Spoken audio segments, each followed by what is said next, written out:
Hello, welcome to, Karen, you screwed it up. Welcome. Hold on. There we go. Hi, and welcome to Sci-Fi-Vision for December 4th. Oh, you guys know us. We always have tech problems. Thank you for coming. Tonight, we're going to be doing our deep dive to the first 2 episodes of this season of Stranger Things. So welcome. Thanks for coming. Please make sure you subscribe to Sci-Fi-Vision, like the video, hype it if you can. And don't forget that after we're done tonight, Scarlet and I will, at midnight, we'll be wrapping up Lazarus finally. But first is Stranger Things. And please check out all our other stuff under the video tab.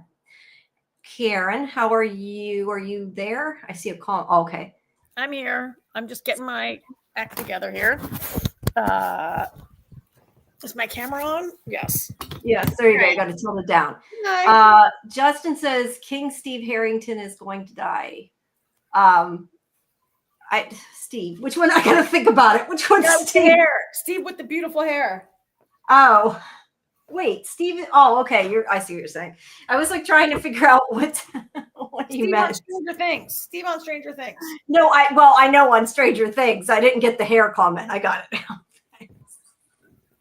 He might. I think somebody will die this season. I wouldn't be surprised if somebody did. But Scarlet, just so everybody knows, Scarlet will be joining us in about 30 minutes. Couldn't come quite this early, but we wanted to start at 9:30, so she will be along. That was your message coming through. I'm like, what is somebody messaging me? That was you. But yeah, Scarlet will be along in about 30 minutes. But everybody, welcome. How do you like the new design? I finally finished it. I just noticed it. You've got 11 down there in the corner. Yeah. When you texted me, when you sent me, we had a Demogorgon. I was expecting to see a I thought, do we really need 2 Demogorgons? I thought, why not put 11 in there? Yeah, so, no, it looks good. It looks good. But I used a different animation without the Demogorgon breathing. It's just got smoke down there. But anyway. Cool. But I have fun with it. I can't help it. I enjoy having fun with it. Thanks, Justin. All right. Well, we did. Wrong thing. Oh yeah, I have that as the background. We did talk about this obviously a little bit on Tuesday, but now we can dive deeper into it for people who want us to. Yeah. So we sort of talked about last time. The episode starts out with Will's flashback, and we talked about how they de-aged him. I think they did a good job de-aging him. Like I said, I was not sure that whether they de-aged him or used a different actor that looked a lot like him. So clearly I think they did an okay job. It looked a little off. Like I kind of wondered if they de-aged him, but I think it looked really good. I think to be fair though, they put a lot of money into the show. I mean, the effects are always really good. So they do. And I guess it's a little easier to de-age your actor when you have like years worth of youth footage. It's not like de-aging footage. Not like it's season 1 and they're trying to de-age an actor for a flashback, right? Like they have tons of footage of these kids. So I'm not saying it was easy. I'm sure it's very hard and expensive, but it does look pretty good. For those who weren't here on Tuesday, we talked about how they used a combination of a body double and then put the de-age. My teeth that put the de-aged actor together with the body double to be fair, it's probably easier too because it does look pretty good. 18 or you have it on in the background. Do you have it playing on your computer? I can hear me echoing. My TV turned itself on. I just turned it off. Oh, that's your TV. I thought it was me. Okay, it sounded like an echo. But yeah, I was going to say though, it's probably easier though also using a person who's already pretty young. You know what I mean? Like taking a 60-year-old and de-aging them to 10 is probably a lot more difficult. So that probably helped. Oh yeah, but there you go. So we didn't really talk in depth though about the flashback. I think that this really added a lot. I mean, I'm assuming that part of the reason we got it, and we don't want to go into spoiler territory, but because of what happens later on in the other 2 episodes. I think it's related to that, and that is why they put it in. But even without knowing, what's going to happen, I do think it's interesting because we never really knew what had happened to Will, a whole lot of it, when he was gone, because he just, freaks out, and we never really got to see it, I guess is what I mean. I don't know. What do you think? I mean, I think you don't have to. Yeah. Can you hear me? Yeah, I can hear you. I can't see you, but I can hear you. I can hear you. Yeah, I'm just trying to get some Tylenol. I'll be back on screen in a minute. Okay, go ahead. I mean, the fact that they shot new footage and didn't just like do a flashback with old footage from season 1, like tells you that what we're seeing here is important, I think, regardless of whether you watched ahead and whether or not this is related to later events. I think the fact that they went to the trouble to shoot this new means the new details that we haven't seen before are going to be important. Right. Right. But what I'm saying is, even if they aren't important, do you think it's still added to the story getting to know this? Because I feel like we didn't see a whole lot of him when he was in the Upside Down back then. Like, I think that it is nice to get to see that finally, because it wasn't really in the show much at all. I guess. I mean, it kind of like, no, I didn't need to see it. But we never knew Vecna before, right? So now we see that it was Vecna. True. Like we never, it was all about the mind flare. And we never knew that Vecna was there. And I guess Will doesn't remember Vecna. Will never mentioned, there was this creepy, dead guy who was forced, Will never said any of this, right? Yeah. So now we know that Vecna was behind it all, that he encountered Vecna and doesn't remember it, I guess. Okay, that's a good point. I hadn't thought about that. I kind of wonder how much of it they wrote after the fact, or how much of this was planned all along. I mean, I think they've said it was all planned all along, but that doesn't necessarily mean that's the case. But at least, hey, we get a Demogorgon in the first few minutes, right? I mean, that's pretty cool. That is a really good picture of that Demogorgon. So I like looking at the screen captures, because look at that shit. That thing's got a lot of teeth. I didn't realize it had that many teeth. It's all teeth. It is. It's like the shark of plants, I guess, because it's kind of a plant. It looks like a plant. I don't know. Is it supposed to be part plant? Because it makes me think of a Venus flytrap. Maybe it's not really supposed to be, but that's what the design definitely makes me think of. I mean, it does have petals like a flower. I don't think it's supposed to be part plant. I'm not sure it's part animal. I'm not sure what it's made of, right? It's part alien. No, I don't know. Yeah. It's upside down stuff. It's made from the upside down. So Will is running away from it, is kind of the whole point of this. And there's that really good shot again of that, I don't know, lightning, I guess you could call it, that's in the sky there when he's trying to jump away from the Demogorgon. And he does end up getting captured. And there, like you said, is Vecna, who's been there from the beginning. And this is where we see kind of where the children, we're assuming all of them were the same. We really don't know, but are assuming that this is how all the children were being held, and that he's pumping something into them. I don't know. I have to question exactly what it's supposed to mean, because look, a lot of this is something it's stuff that's created by him, right? Because that's the thing I want to ask you about. It's my understanding, how I take it is, okay, obviously 11 created, let's say, Vecna, because of what happened to him when he went from the real world into the upside down. He became that. She didn't do it, but when she ripped open the upside down and threw him in there, that's what happened. Put it that way. But I'm assuming that some of this stuff is Vecna's creation. So I don't know, is he pumping his own essence into him somehow? Is he pumping in the essence of the upside down? I'm just curious what it's supposed to mean. If it matters, I don't know, but it just makes me wonder what exactly it is and where it came from. Maybe we don't need to know, and I'm thinking too much about it. I don't know. Well, I don't know what it is, but I mean, it's interesting that we saw in season 4, Vecna had Max, and Vecna had the other teenagers that he had taken. And we never saw him do this to any of the other people that he had wrapped up in his trees or what, remember he had the cheerleader, Christy. He had the guy who was this reporter for the school paper. He captured these other kids last season, and we never saw him do this with the force feeding or whatever's going on here.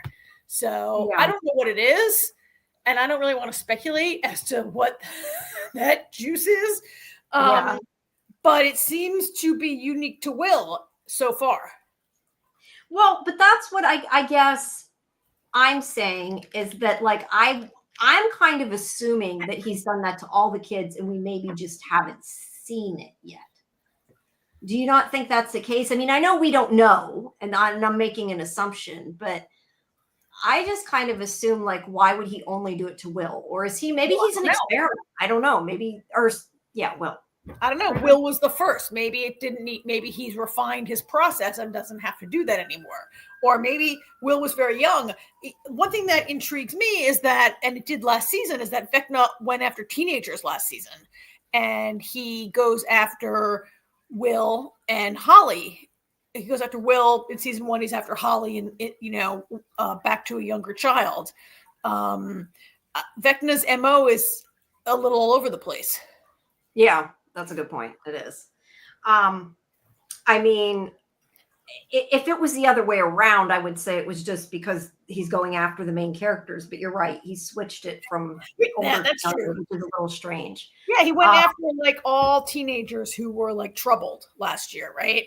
And he went after Will, who was a kid who like didn't fit in, had different kinds of troubles, right?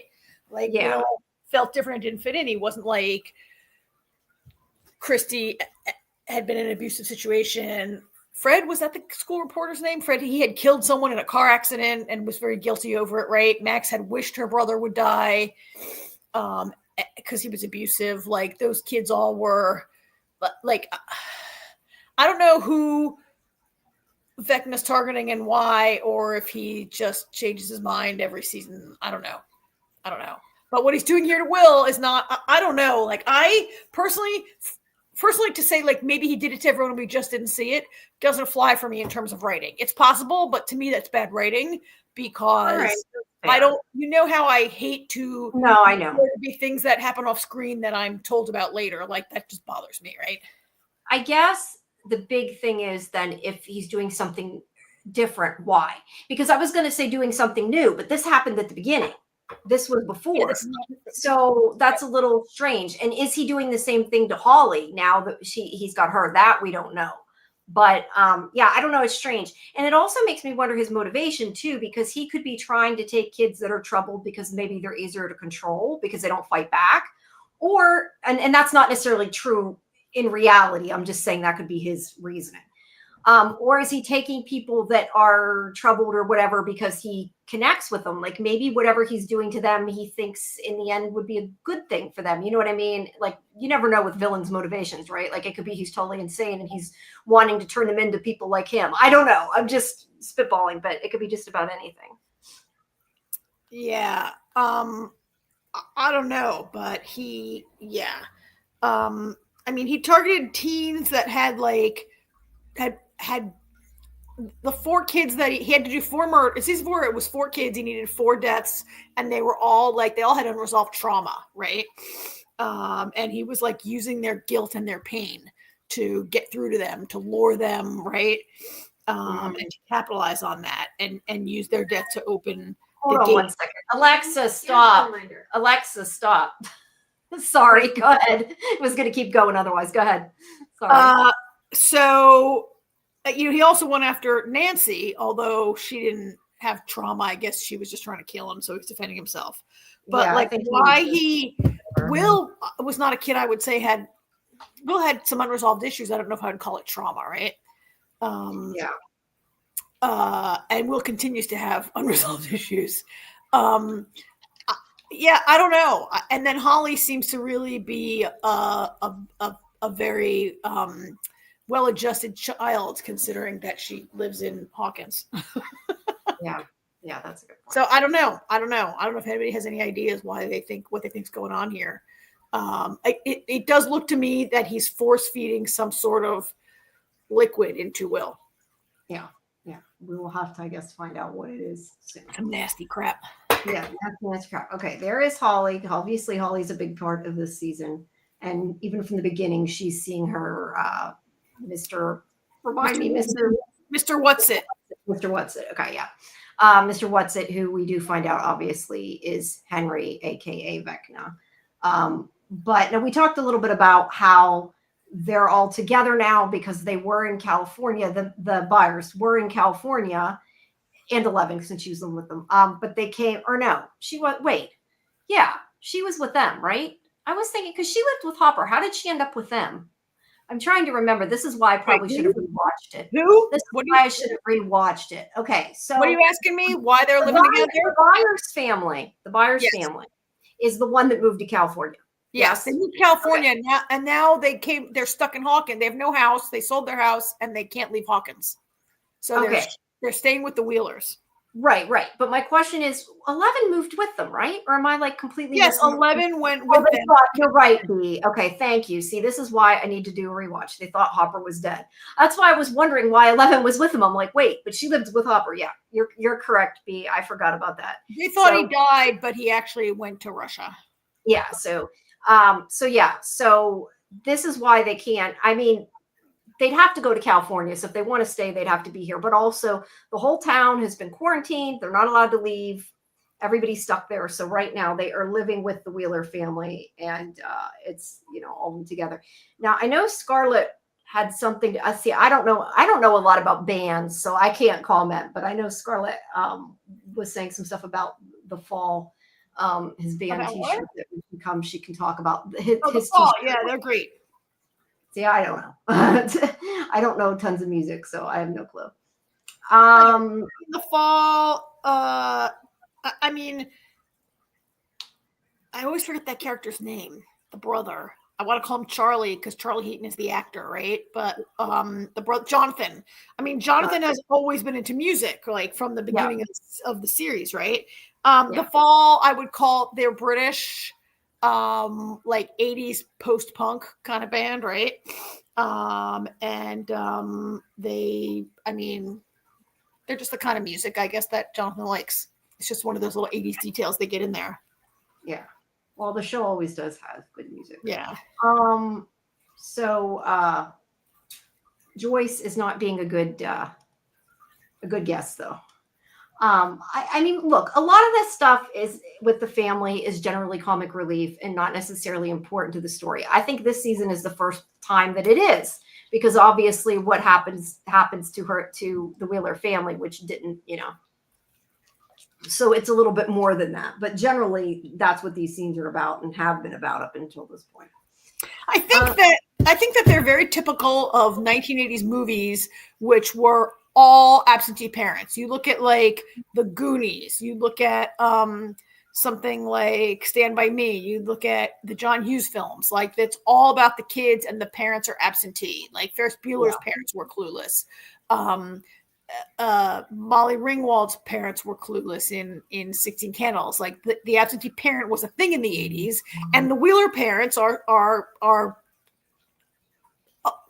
very similar, I think, to those 80s parents, where they just have no clue what's going on. Like their kids are involved with this and can get away with all this because their parents are just sort of like that typical like non-observant, like hands-off parent from an 80s movie. And to be fair, I'm of that, they say that Generation X, that our parents just like sent us outside and left us there for 10 years and just let us raise ourselves. Yeah, things are a lot safer in the 80s than they are now, that's for sure. Mm-hmm. Golden Child says E.T. a little bit. Yeah. It is kind of like E.T. a bit in that. So I do see the Wheeler parents as being in that model. Yes. All right. So then we have Nancy and Jonathan, and this is just kind of mixed together as we get a sort of catch up on what we've missed. And you had said on Tuesday, which I agree with you, that I think they did a really good job of using. Oh God, I am so bad at this. Robin. People could just laugh at my bad memory when I do things like that. Using Robin for the exposition to tell about the town and what's been going on and how everybody is quarantined and can't get out. And, the government, she kind of uses it as like a PSA to tell people to do good things, to do what the government wants. But she does it in a way that's like sarcastic, because I love that, because she says Jonathan says to her, or not Jonathan, Steve says to her that like maybe when the power or whatever goes off, that it's because of what she was saying. And she's like, no, I was telling them to listen. And it's like she was, but she was doing it in a super, super sarcastic way. Because she, they don't agree with it. But I liked it. I think it was a good way of catching everybody up. I think that you can go and watch this without having watched the first 3 seasons, probably. Like I said, I watched like a 20-some minute recap, I think, before watching this, and I was fine. I remembered enough. I mean, there's things I'm sure I missed, but for the most part, I think you can. I mean, you can go without rewatching. I really, as I watched it, I'm like, there are no people who are entering Stranger Things now. Probably not. You can't not watch the previous seasons. You cannot rewatch the previous seasons and catch up.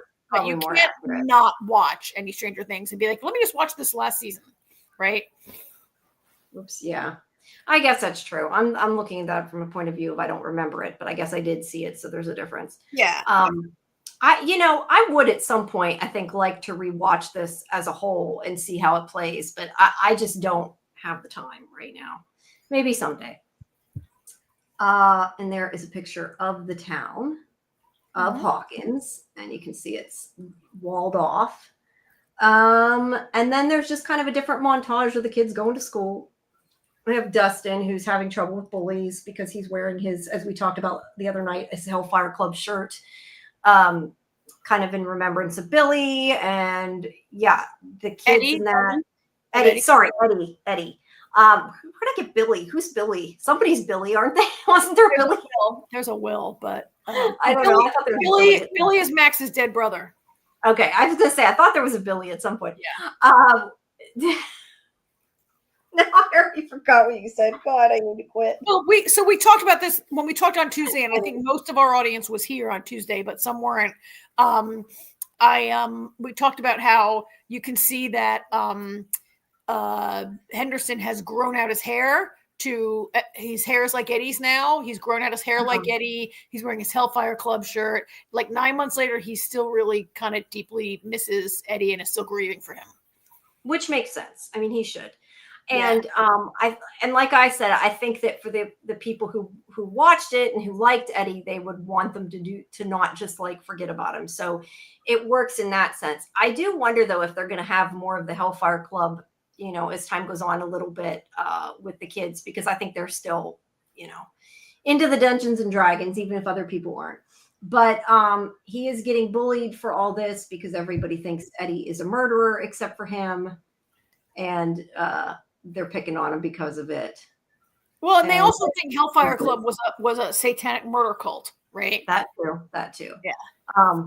Yeah. A lot of people, like we talked about last time, the whole satanic panic and stuff that was going on around then. So it makes sense. And I think that a lot of people did really think that at the time, that kind of thing when they're, dealing with witches and all that stuff, that people don't find out things and they just make assumptions. But anyway, Lucas, I think it's Lucas who tells them that like he's kind of provoking them by wearing the shirt.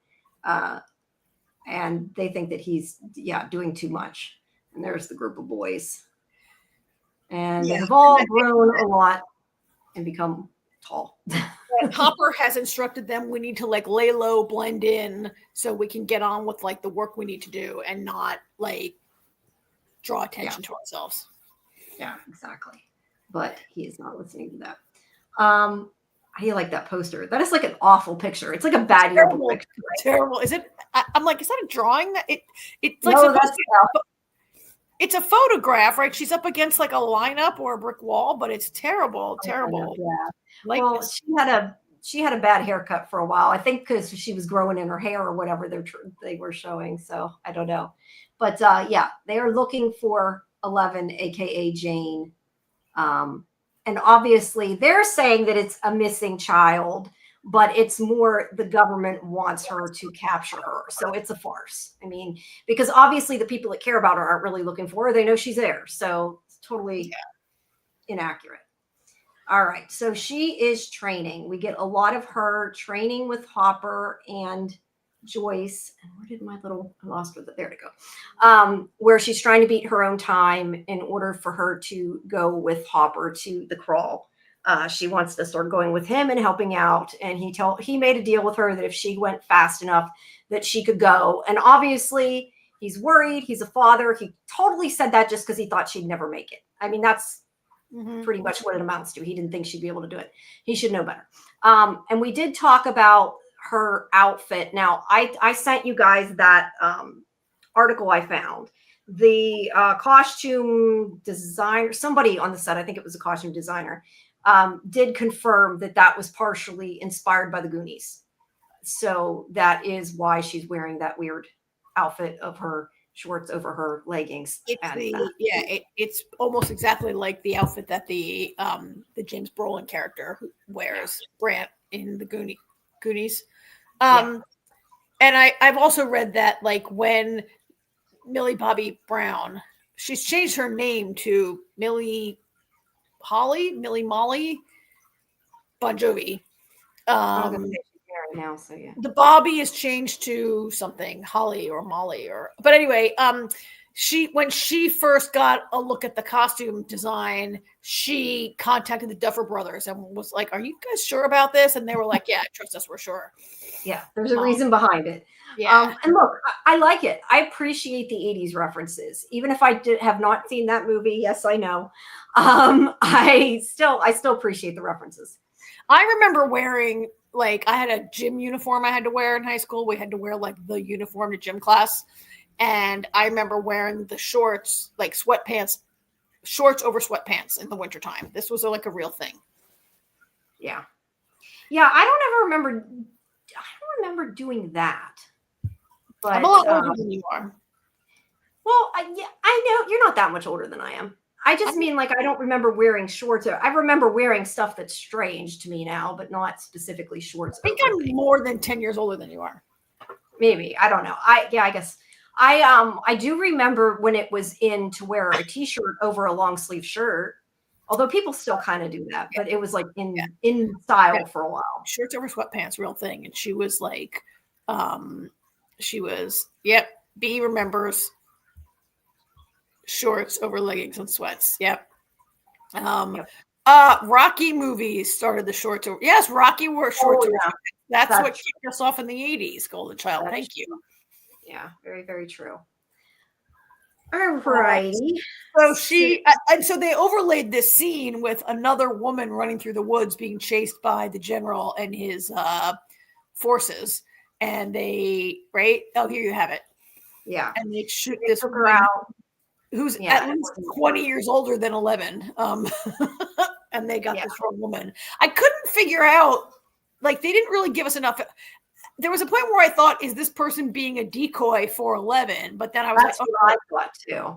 She seems to maybe have just been like wrong place, wrong time person. Yeah, I think so. You know what would have been cool though, and I don't know because I'd have to look it up, but I think her stunt double and her body double are younger. But it would have been really funny if they used her double. I think they should have, but I don't think that is her double. But that would have tickled me if they did that. But yeah, they killed this woman for no reason. Yes, yeah. Superman definitely has shorts over tights. Shorts over tights, yeah. You are correct, Andrew. Yeah. But anyway, this poor woman gets killed, and this shows. I mean, they just shoot her. She's killed. She's darted. She's darted. Oh, was it a dart? Okay. See, I thought they shot her with a regular gun. No, because when they rolled her over, the soldier says, "Oh, you think you're pretty fast?" Like they're trying to capture 11, not kill her. Blood. Yeah, that's like the feathers on the end of the dart. Oh, wait, yes, I see. You're right. That is a dart. My apologies. I thought that was blood. It does look like, because that's what that white thing is. You're right. Okay. Well, either way, I don't think they have good things in store for 11 if they catch her. No. Definitely not. So there she is over her obstacle course. That's makes me think of an American Ninja's obstacle course. But she's running through it and they're timing her. And she beats her time. It sounds like she beats her time every time, pretty much. And like I said, he did not expect her to do so well. So he's not super happy about that. And then we have Murray, who has been delivering their goods that are not allowed in the town, as well as weapons and shit. I love Murray. And the power goes out at the station. They're trying to, at least I think this is when the power goes out, isn't it? They're trying to figure out how to fix it. Like the station goes off the air and none of them like understand enough to know like what has happened. And Yeah. At the time I watched this, I thought, what is the point of this extended scene about them not being able to, like, I get, because at this point we had not seen that they're using the station to send out code, right? Like, this was just Robin's, like, early morning, like, welcome monologue, and they lose the power. And so at this point, I was like, really? Really? Why are we getting so much detail on this radio station? Well, now I know. I found out in the next episode, right? Or later in this episode, I found out. Yeah, they needed it, and they're using it for code. So they need to get it back up and running. Well, it actually seems to be like it's a new set that recurs throughout these two that we're talking about. And most of us watched the first 4, right? And this set, it's a new set that is used repeatedly throughout the first 4 episodes. Yeah, true. All right, so they use this as a reason for Steve and Jonathan to be jealous of each other. Well, it's more Jonathan is jealous of Steve, but they're kind of both racing to be like, I can do it. I'm the good one. I mean, they're both trying to impress Nancy. I don't think it's more. Yeah. Well, yeah, I guess that's true. I guess I just feel like Jonathan doesn't need to do it because Jonathan's dating Nancy, but he feels threatened. Let's put it that way. Yeah, I think it's Steve, and then Jonathan is forced to react. He's not going to let this guy Okay, that's right. Yeah. So they both race up there. They fix it. They get the power back because that's what's important. Murray delivers his stuff that they need. And this is where they find out. I'm pretty sure it's him that tells them that the soldiers are going to be going through to the upside down, that there's going to be time for them to do a crawl. And this is why they send out the coded message for everybody of the time there's going to be a crawl. Mm-hmm. And meanwhile, Dustin uses his snake to play a trick on the bully, and it backfires. But yeah, she sends out in code the message of when the crawl is going to be, where the crawl is going to be. Here's a map there. And sorry, go ahead. I thought it was a great scene. This episode, the first half of this episode has Maya Hawke, like, is great. She's required to do this like rapid fire radio DJ style monologue, right? And I thought she did a great job. And I thought she did a great job of conveying that. I'm like, oh my God, Robin is really good at this. Like, Robin has found her job, right? Like, when we met Robin, she was scooping ice cream. I was going to say she's rocking Robin, but I think she calls herself that. So that joke kind of falls flat there. Yes, but Robin's kind of a natural, right? Like, yeah, she is. She's really good. And Maya Hawke, I thought, was really good in these two monologues that she performed. Yeah. Yeah, no, I agree. But this works as a way for her to send out the coded message that they're going to do a crawl. And there's this whole scene where they plan it. And basically, the idea is that Hopper is using the opportunity to go through to the underground because they're opening the doorway. And he can only go through when the government opens the door because there's no portal anymore right now. And like I said, there is, but they have to burn it, right? The burners, they burn it, and then they go in it, and you can't just stroll in there, right? So he can only. Yeah, I guess more accurate is there's no open portal. And I mean, look, 11 could rip a new portal if she really wanted to, but that would probably cause more issues and be worse than the trouble it's worth. Yeah. But yeah, so whenever the government opens the portal and he has time to go through, he does recon. So they're taking a new area, and he's going to go into the underground tunnels in order to go through the portal. Well, yeah, the gate. It's a gate, right? It's not really a portal. We call them gates, right? Yes, they do call it gates. You're right. That's a better. I mean, it's a portal, I guess, but they call it. In this case, it seems to be a real, like, the upside down has now come to the real world, kind of, right? And this whole section of Hawkins is now perma upside down. And it's all like blocked off, right? You can't get in there except through this wall that the government controls. Right. They do find the wall when they go in, although that's part of the upside down, I think, not something the government did necessarily. Yeah. That's what we're talking about. But yeah, they're mapping this part out. And the idea is that they found out that if they stay, and I'm assuming that I'm forgetting they figured this out in the last season because I don't remember it. But basically, if they stay in the same area that Hopper is in and they use their radio, they can talk to him even though he's in the underground. Or not talk to him, they can hear him. Yeah, talk to him, I guess. They can talk to each other, they can hear each other. Even though he's in the underground when they're within the same area. Because the upside down. I said underground. The upside down is the same area. It's just in the upside down. It's still the same locations. It's a little town. Yeah, it's no longer like, do you remember last season how they went to the trailer and the gate was like in the ceiling and they'd climb through and it was like a mirror image of, right? The upside down was like a mirror image of the same place. Now I don't think we have that anymore. Now that the upside down has come in and just taken over like this part of town, right? The upside down is not really like, I feel like the Demogorgons and the environment came out of the upside down and now is in the real world. Like where, like it, you know what I mean? Like it's not a No, I don't know what you mean, because I mean, it's still a version of the town when they go Yes, through. well, I feel like it's no longer a version of the town. It's the town. Like I feel like it was able to come out of the other dimension and it's now in our dimension, has like taken over that. Like I don't think when you go through that gate, like I think that part of Hawkins is now like taken over by the upside down. Oh, so you think that when they're showing that part of the town, that isn't always the upside down?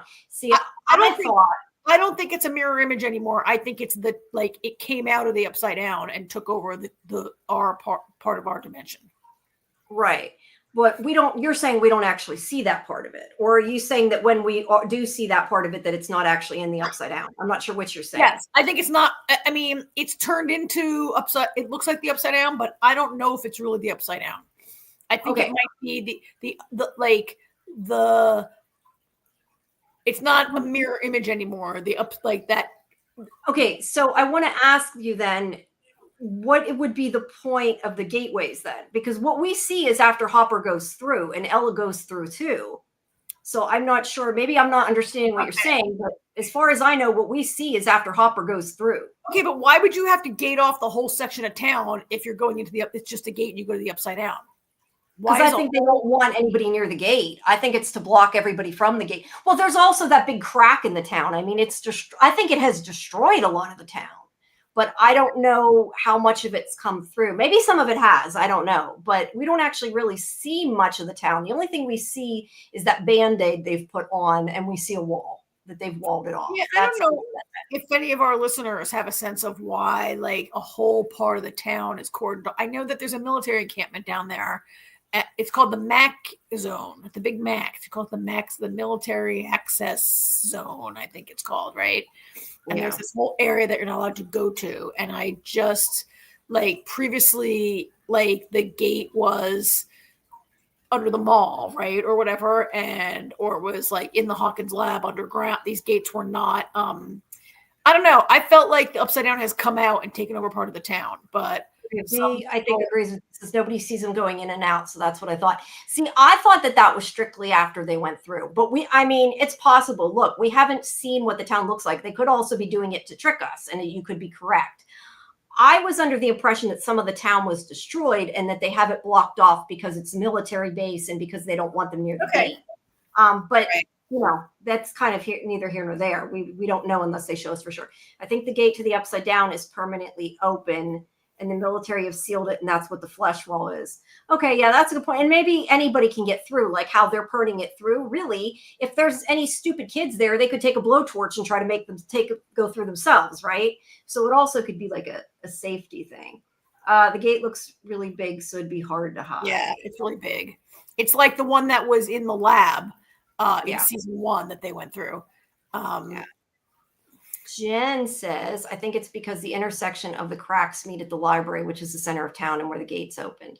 Yeah, I mean, I thought that they were blocking the gate. I mean, I thought it was pretty much they're blocking the part of town that also has been affected by the Upside Down. I'm not saying it hasn't been destroyed, but I think when they show the Upside Down, they're in the Upside Down. But I guess we won't know for sure until we get through the rest of the season, I guess. But I guess. We'll see. I mean, I do agree. I think it's permanently open. That gate looks really big. It's permanently open. And I remember in season 4 when the 4 cracks all came together and met, each of the 4 gates like had a crack that all went and met each other and formed like a super gate, right? Yeah, I was going to say, either way, the town's half destroyed. I mean, there's cracks everywhere. So we can't go there either way. All right. So the plan is they spend the time making the plan so he can do another crawl. Is the idea of it. All right. So then I really enjoyed how this played out in this scene. Like, I mean, they're making the plan, but they're really just enacting a long-standing protocol that they have, right? This is, I think, they've done it before. This is like the 37th crawl, right? And you can see they're really like, it's really finely tuned now, and everybody has a role to play, and they know exactly what they're doing, and it was kind of cool, I thought. Yeah, it was. I like how they did it. It's very technical, and it works, and everybody's in on it. And this is like the code that's going across the radio. The kids know it, the adults know it, and they're going through. Weren't they talking about driving along the path, the same street with Hopper underneath them in the upside down? Yeah, that's true. So part of it at least can't be upside down, Karen, because he's right or she's right. They're above it. I guess I understood that incorrectly. So I understood it correctly. I didn't understand it. I didn't get it because I thought they were like he's on like the other side of the wall and they're driving like along the wall somehow to stick with them, but him being under the same street underneath them makes 100% more sense, and you guys are right and I am wrong. Okay. That's how I understood it. I didn't even think about that to use that as an example, being smarter than I am there. Okay, so Will, and sorry if I'm moving a little fast, I'm trying to keep track of time so we don't. All right, so Will now is having visions again, I should say again.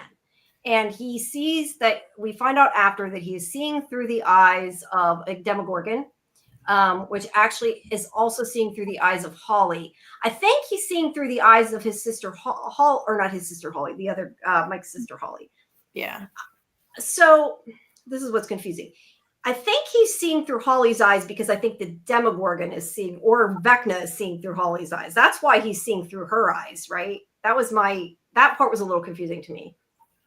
It's not really clear to me if Vecna had made a connection with Holly at this point, and Will at this point doesn't put two and two together that it's Holly's eyes. Like, later when he sees the playground and sees this little spinny thing that she's playing on. We talked about this. I was so distracted. I'm like, why are all these gigantic old sixth graders like playing on this little spinny toy playground thing? Oh, because they're all sixth graders who've been cast as 7-year-olds. That's why. I'm trying to think, though, to be fair, I'm pretty sure that we used the same playground between kindergarten and sixth grade at my school. Because you did. So there was kids that were on the jungle gym and everything else at that age. So I can't completely say that doesn't make sense because we all kind of shared it. But yeah, my point is he's definitely seeing through the eyes of the Demogorgon as well, though, because he sees Hopper being attacked. So he's seeing both. Later, that's why I thought maybe that's why my guess or my understanding was that he's maybe seeing through, maybe not a Demogorgon, maybe Vecna. I don't know. And Vecna is connected to the Demogorgons, and Vecna is connected to her. So he's kind of seeing what he's seeing. That was my guess. Here's the thing: how is so we at this point you don't know any of this, but we find out later that Vecna's in pursuit. We don't know who the imaginary friend is. We don't know what's going on, but we as viewers kind of know because the characters don't know, but we kind of know. But why would he be? He's not why would he be connected to her? He's pursuing her, and I guess his connection to the teens in season 4 was by leveraging their trauma. I don't really understand what connection he would have. What he literally walks up to her at the playground. Nobody can see Vecna. Only nobody can see him. Mr. What's It? Only Holly can. But he actually presents as walking up to her as a human being and talking to her, right? I don't really understand his connection to Holly and what is allowing it. If in season 4 what he needed was trauma to I don't really get it. I guess we're gonna find out. I mean, and it did appear at one point, is he targeting Holly because her brother and sister have tried to kill him numerous times? I thought it was because she looks like his sister. It could be. We could find that out. She does does a lot like his sister. Yeah. Hi, Scarlet. Hi. Welcome. So maybe you can weigh in and tell us what you think. What we were talking about is why he can see through the eyes of both the Demogorgon and Holly. I assume that he's maybe seeing through Vecna, and that Vecna controls the Demogorgons, can see through their eyes, and is somehow seeing what Holly's seeing, because otherwise I don't quite get the connection. But it wasn't exactly explained, I guess, is the real answer. That's one heck of a starting question. Well, hey, you popped in now. Because of what you said. I don't know. I guess. That's okay. You don't have to have an answer. I was just curious what you thought. You can see through the Demogorgons because they're his underlings, right? And they're a hive mind, so they're all connected. Yeah, and they're hive mind. And I don't know why he'd be able to see through her eyes, quite honestly. Yeah, I'm not sure. Hey, Dieter. Let's see. Kimberly says, I was thinking that Will was seeing through the eyes of the Demogorgon and then they can control him. Maybe. I mean, I guess we'll find out if that's the case, but that's why I'm saying I think that Vecna can control the Demogorgons. I think Vecna can potentially control Holly, and I think Will is seeing through Vecna's eyes, who is seeing through their eyes. That's my connection, but I really don't know. But hi, Kimberly. Hi, everybody. Sorry, I keep talking, but hello, everyone. I enjoy the use of color in this still. She wears a lot of colors. She wears a lot of very different rainbow bright. She has a rainbow bright. Rainbow bright. Yeah. Rainbow bright poster. Yeah, kind of. Well, in her bedroom, she has the sheets. She has rainbow bright sheets. Yeah, she's a girl at that age that likes rainbows and stuff, probably. Rainbow bright.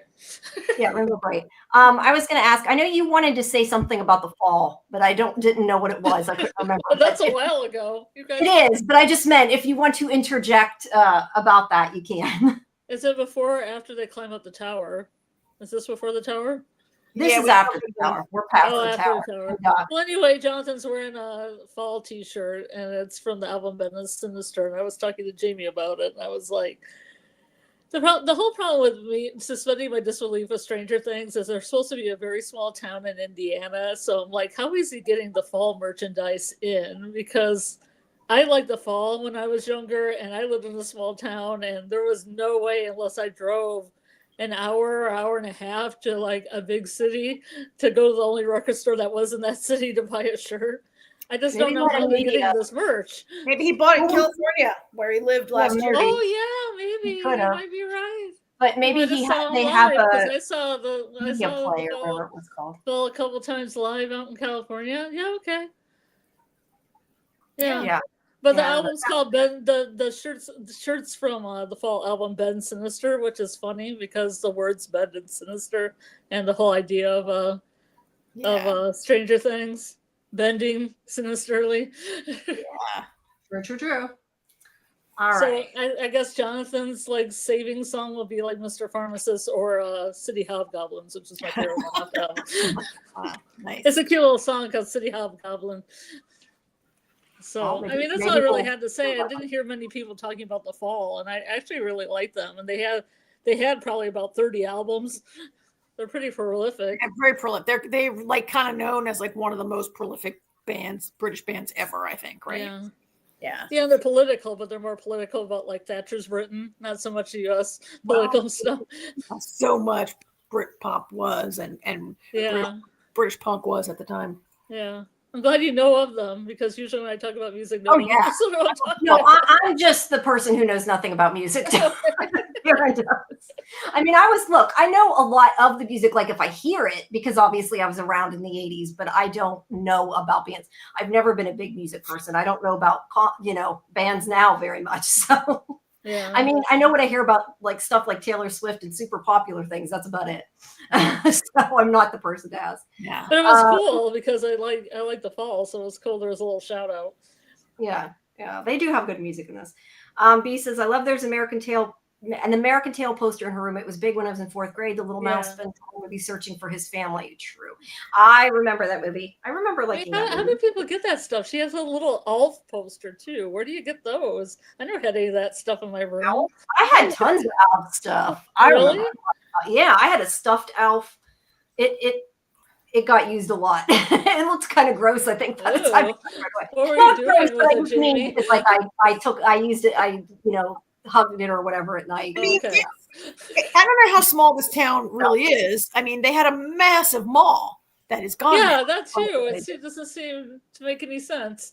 I said it might have been, maybe they had like a media player, a Suncoast or something. We had those around here. Yeah. There's a lot of TV. They always have these really cool posters, and I'm like, where did you get those? I never had like cool movie posters. So I did have a phone in my room. That seems to be a standard. Yeah. Well, now you can go to the internet, but yeah, back then not so much. There was a weird Holdo doll. That's cool. Yeah. All right, so this is the first time we get a clue that her imaginary friend is not imaginary, that there's an actual person standing there, which is a. At this point, all we know is, we hear, I don't know if we even hear the voice at this point. We just see the hand. I'm not sure if we hear Henry's voice yet at this point. I mean, I think we all guessed who it was, right? The audience we all guessed who it was. If it was Mr. What's It? Yeah, but it is imaginary in the sense that nobody else can see him. Because we see that the teacher sees nobody. All right, we are, I think, about halfway through the episode, and we have an hour left. Well, we can go closer to midnight, but we gotta moving along a little bit. Okay, so then we have. I just don't want to skip our last. So then we have Linda Hamilton cutting into what we hadn't decided. As I said, I thought it was supposed to be a Demogorgon's head, but it's not super clear. It could be one of the things from the wall. Don't know, but she's cutting it apart. Looks kind of gross on top. It is. It's gross. What a wig! I love that wig. I know. I saw on Instagram there was a post from the hair designer. I think it was the hair designer. The hair designer, one of the ones who did the hair. But anyway, they were talking about how they chose it and that they wanted it to be like severe. Like originally, she was supposed to have long blonde hair, and they changed it. So yeah, kind of interesting. But yeah, this is Dr. K. Okay. And she is the general? I don't know if they say what she is. The general appears to report to her. She's high ranking. Okay, not the general. She's above the general. Okay, sorry. She's high ranking in the separation. I'm not sure if she's a military physician researcher or if they're just reporting up to the civilian. Like who knows? But he's definitely taking her orders, right? Yeah. She's the head of whatever. It looks like one of those nasty jello mold salads my girl used to make. It does kind of look like it kind of does. But what it reminded me of her coming into the show reminded me of her coming into the show Resident Alien. Yes. Thank you. I said the same thing last time. She's playing the same character. That's what I said. It does seem like that. She's kind of the woman in black there. Either way, she seems to be the head of whatever's going on. She is trying to find Elle. We don't know for sure what. No, we did have a conversation on Tuesday, and Scarlet, I'm curious what you think about that. I thought that she was saying that 11 is when she says, when the line of dialogue, Jamie, I'm just interrupting you for a second. When Kay says to the general, she says, bring me that girl. People are dying. Innocent people are dying. I need the girl. Okay. And so Jamie's gonna. Yeah, I took it as she's blaming 11 for a lot of it. And then she wants to capture 11. Karen took it the opposite, that she thinks she can help. So what do you think it means? So you're just trying to figure out which side Linda Hamilton falls here? Yeah. Like I thought she wanted Elle brought to her alive so she can maybe use Elle to figure this all out. Mm-hmm. Jamie thought she was like, Elle's killing all these people, you gotta kill her. Yeah. Like that. Yeah, I was on the side of killing, actually. I thought she was going to do something bad to Elle when they brought her back. Yeah. I guess the truth is they could be completely doing the opposite of what we think they're doing. So really, it doesn't tell us anything either way. You think, I assume that means Dr. K knows about Vecna. I'm not sure, that's probably typo. She's so hard. Are you typing on a phone? She's so hard up to get help. Voice to text thing? It might be a voice to text. But does she know about him? I don't know. I think they want us to think she does. That's my answer. I don't think she does, but I think they want us to think she does. I don't know. What do you think, Karen?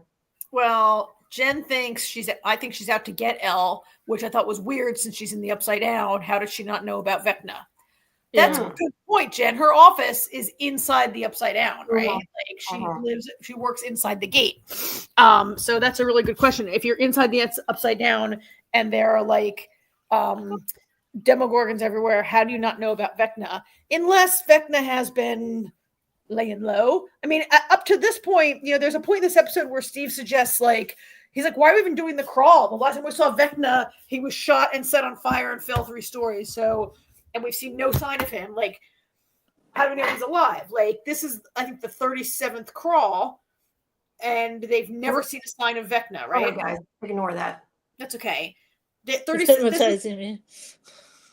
I was trying to put 11 on this one. I realized she wasn't on this screen. Go ahead. This is the 37th crawl, and Hopper has never seen a sign of Vecna. So, Yeah. So maybe Dr. K has never seen a sign of Vecna. Well, it must be a pretty big area if he's covered 37 different squares and he hasn't found any, everything. So he only gets a short time. Like they're saying, like this 2-hour crawl is like unprecedented in its length, and so I'm not sure how large any square of this grid is that he covers in like 1 hour sometimes, right? I guess that's true. He is on foot too, so yeah. That's okay, Jen. Let's see. Vecna kind of disappeared, and didn't she show up after that? They've been looking for him. Have they been looking for him? Who? I don't know. There are people. Yes. Okay. Yeah, That's I'm the whole point of the crawl is to find Vecna and finish him off. Okay, I guess that makes sense. I just assumed they were like mapping the place, not looking for something specific. Okay, that was dumb, and I should have understood that, but I didn't. So sorry. That's what happens when you find out things live. Curious, no one has told her about Vecna. Yeah, I don't know. I don't know how much she knows. She's got to know about Demogorgons. I mean, she can't be in the Upside Down and not know about the Demogorgons. I think that's a given.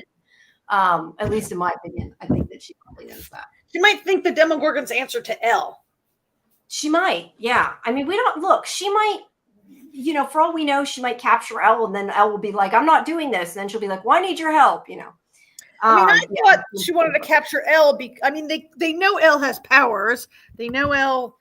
I don't know. I thought maybe she thought Elle could. I thought they were scared of Elle. I mean, I kind of thought that she's in the same place the general is. That's where I was at with. I mean, AJ. So AJ felt that she's not really like that. She's more Paul Reiser than Matthew Modine. Like AJ suggested, like she's like the Paul Reiser character, like knows all about Elle, but thinks she can be a hero. Thinks she can be useful and helpful, as opposed to like the general who just wants to put a bullet in her. Yeah. Okay. It's possible. It remains to be seen. Yeah. We'll definitely have to know.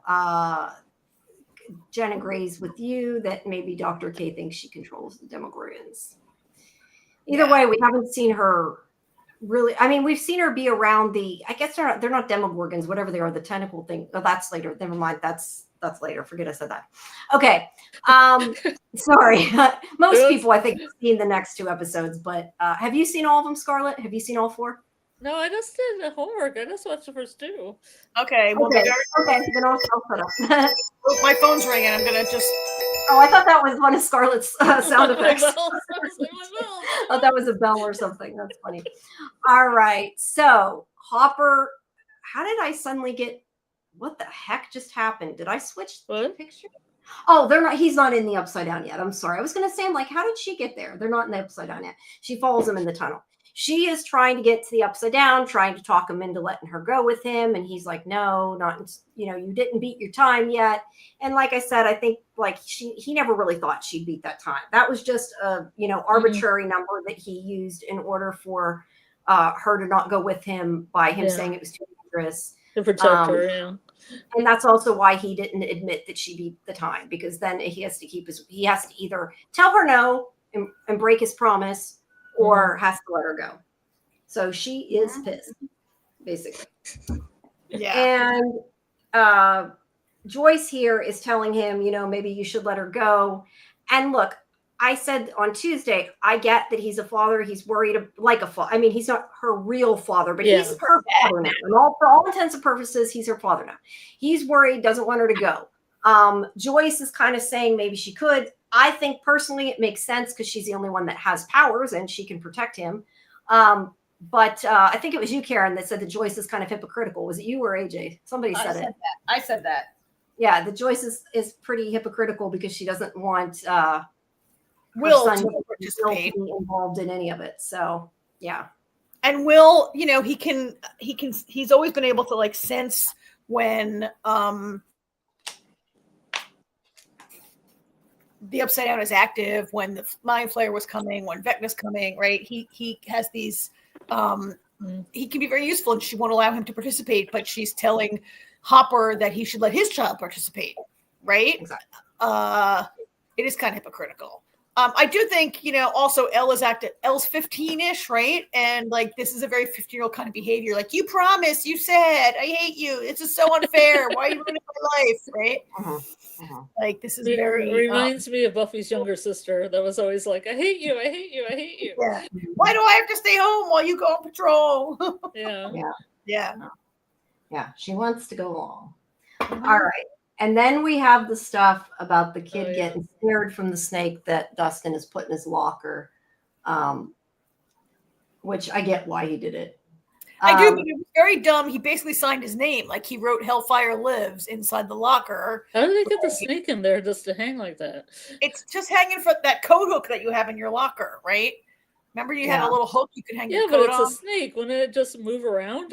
Just go to another part of the locker? It wouldn't look as good in the scene, Scarlet, so it had to hang from there. That was snakes, man. Yeah. You really find snakes here in Indiana. I guess you could find a snake in Indiana. Just go outside. Yeah. V says, I think Joy sees Elle as strong, but that Will is weak. Elle's powers can be used to fight, but Will just get taken again. But yeah, it's a double standard. Yeah. I mean, I just look at it as she has powers. So that's why I think it would be a good idea, because she's technically the strongest, even stronger than her father, basically, because she's got powers. Yeah, but she doesn't necessarily have this thing that Will had, like, that Robin describes as Will as being like a radio receiver. Like, he's like an antenna and he can receive signals. Both, which I don't know that Elle like has exactly the same thing. I mean, Will, yeah, it's a double standard, right? Like, so Joy sees Elle as strong and Will as weak. Yes. Elle is very strong. She's stronger than Will, but that whole part that you're saying about that Will is weak is like so loaded. Like, Will is weaker than Elle, as is every person, but I think you're right that does Joyce see Will as weak, even just as a weak person, right? Like, yeah, I think so. Like that he's weak. Is he weaker than the other kids? Is he the weakest of the kids? Like, Joyce is definitely, I think it's a point where Hopper says, you keep that kid wrapped in bubble wrap. Meanwhile, Charlie, of course, Charlie's older, but Charlie has no powers either. Not Charlie, Jonathan. The actor's name is Charlie. Jonathan has no powers either. And he's a little older, but she's not afraid to let Jonathan participate in any of this. She won't let Will go ride in the van. Will just wanted to ride in the van and like operate the antenna, right? And Joyce is like, no, you can't do that. Like, she does see him as weak in a way that's really like, I mean, it's overprotective, but it's sad also, right? And probably contributing to Will's insecurity. I know he's her baby. He's her little baby and whatever, but yeah. Yeah. She's a double standard between her and boys too. That's interesting. Yeah. Does anyone think Joyce makes it through the season alive? I think somebody will die. I don't know who, but I think somebody will die. I don't really have an opinion on who. Joyce could die. Joyce has been like, I think, aggressive in terms of the upside. I mean, she's fought Demogorgons in like Russia and stuff, and she's like, but she hasn't really like, I don't know. This is an interesting question because like Jamie and I talked Tuesday, and we'll talk in a little while about the Wheeler parents and what happens to them. And like, we were kind of surprised that they're alive still, right? I think Hopper might die. I think I could see Hopper sacrificing himself for Elle, of course, right? Yeah. I think Joyce hasn't gotten over Will being taken, not knowing for 8 hours that he was gone. Yeah. Oh yeah, she's very guilt stricken that she didn't even know for 8 hours that her kid was missing. True. I don't know if you guys saw my message I sent you guys. I think we're either going to have to decide to do only one episode tonight, or we're going to have to really move through because we've been an hour on half the first episode, and we have like an hour and a half left. I sent you a bunch of messages. No, I mean I sent it to StreamYard. StreamYard. 155 now. Go faster, yeah. Okay. All right, go. I sent mine on StreamYard. I sent a bunch on StreamYard. They're all sitting there in StreamYard. I see them. Why do I not see them? In the private chat. Yeah. No, I know. The private chat was empty for me. Weird. Oh, wait, there. I see it now. I thought you meant it was from way before. I do see it now. Sorry. So for you people out in chat world, we have our own chat that only we can see. Yeah, no, it's fine. I just want to make sure. Talking about all of you in the chat. As long as you remember a lot of what happened, Scarlet, to help me along with Lazarus, that's fine. All right. Oh, that's fine. It got really crazy at the end. It's all right. No, it's fine. I just wanted you guys to be aware of how long it is. Okay, so Holly is having problems at school because of the invisible friend. The teacher's talking to her mother. And this is where her brother comes in and kind of gives her a pep talk and gives her little, the little piece from Dungeons and Dragons to represent her. And he's kind of trying to help her along there. Yeah. And it does. It helps her. It makes her feel strong. You know, he's a good brother. Cleric. Isn't it a cleric? That's what it looks like. Yeah. It looks like a cleric. Let's see. Dieter says, don't think Hopper is going to die again. That would be old. I don't know. I kind of wonder and feel like, could Hopper die just because it's finally his time? He's almost died, or we've thought he's been dead so many times. I kind of feel like Van on Yellow Jackets. It's like she's kind of that eventually it's his time. Hot dust so much it's coming for her. Yeah, they could be pulling that. B. That's a good point. And then B replies to Dieter, like if they kill Hopper, they'd be pulling what they pulled in The Walking Dead with Glenn. Is he dead? He's not dead. Is he dead? He's not dead, right? Yeah. Yeah. Basically they killed him a different way. Yeah. And Dieter says Elle could die or will. I hope nobody. I don't think one of the kids will die. Just personally, I don't think they will. What do you guys think about that? I think if somebody dies, it's going to be one of the adults. I really do. I feel like every time I listen to showrunners, they seem like they want to tell a story without killing a bunch of characters. I mean, I think, and you can do that.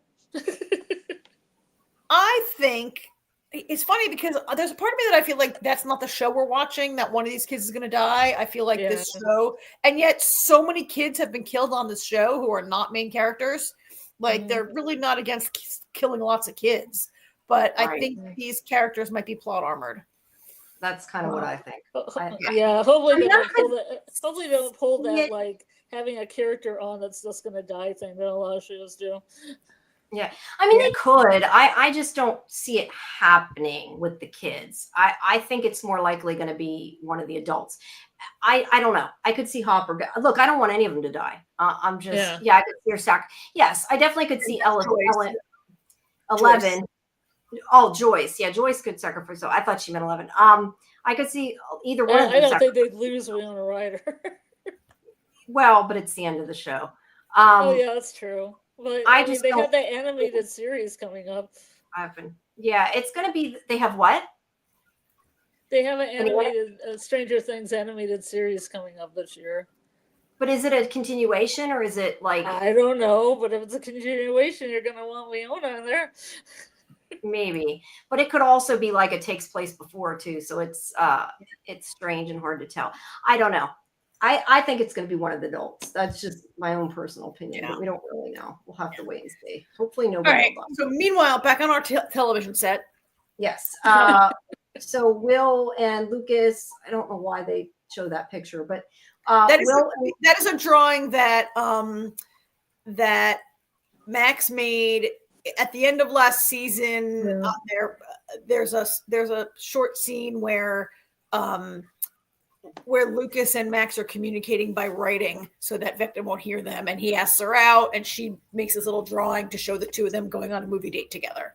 And Yeah, so we got some popcorn. it's like the last communication they had before Vecna got her. And so that's why it's hanging up there. Yeah, I don't know. I don't remember that. Sorry. I should, but I don't. Jen says the animated series is going to be between 2 and 3. So, yeah, they still could kill her. B says the Duffer Brothers say they're going to do a spinoff that's connected to the Upside Down, but not Hoggins and none of these characters.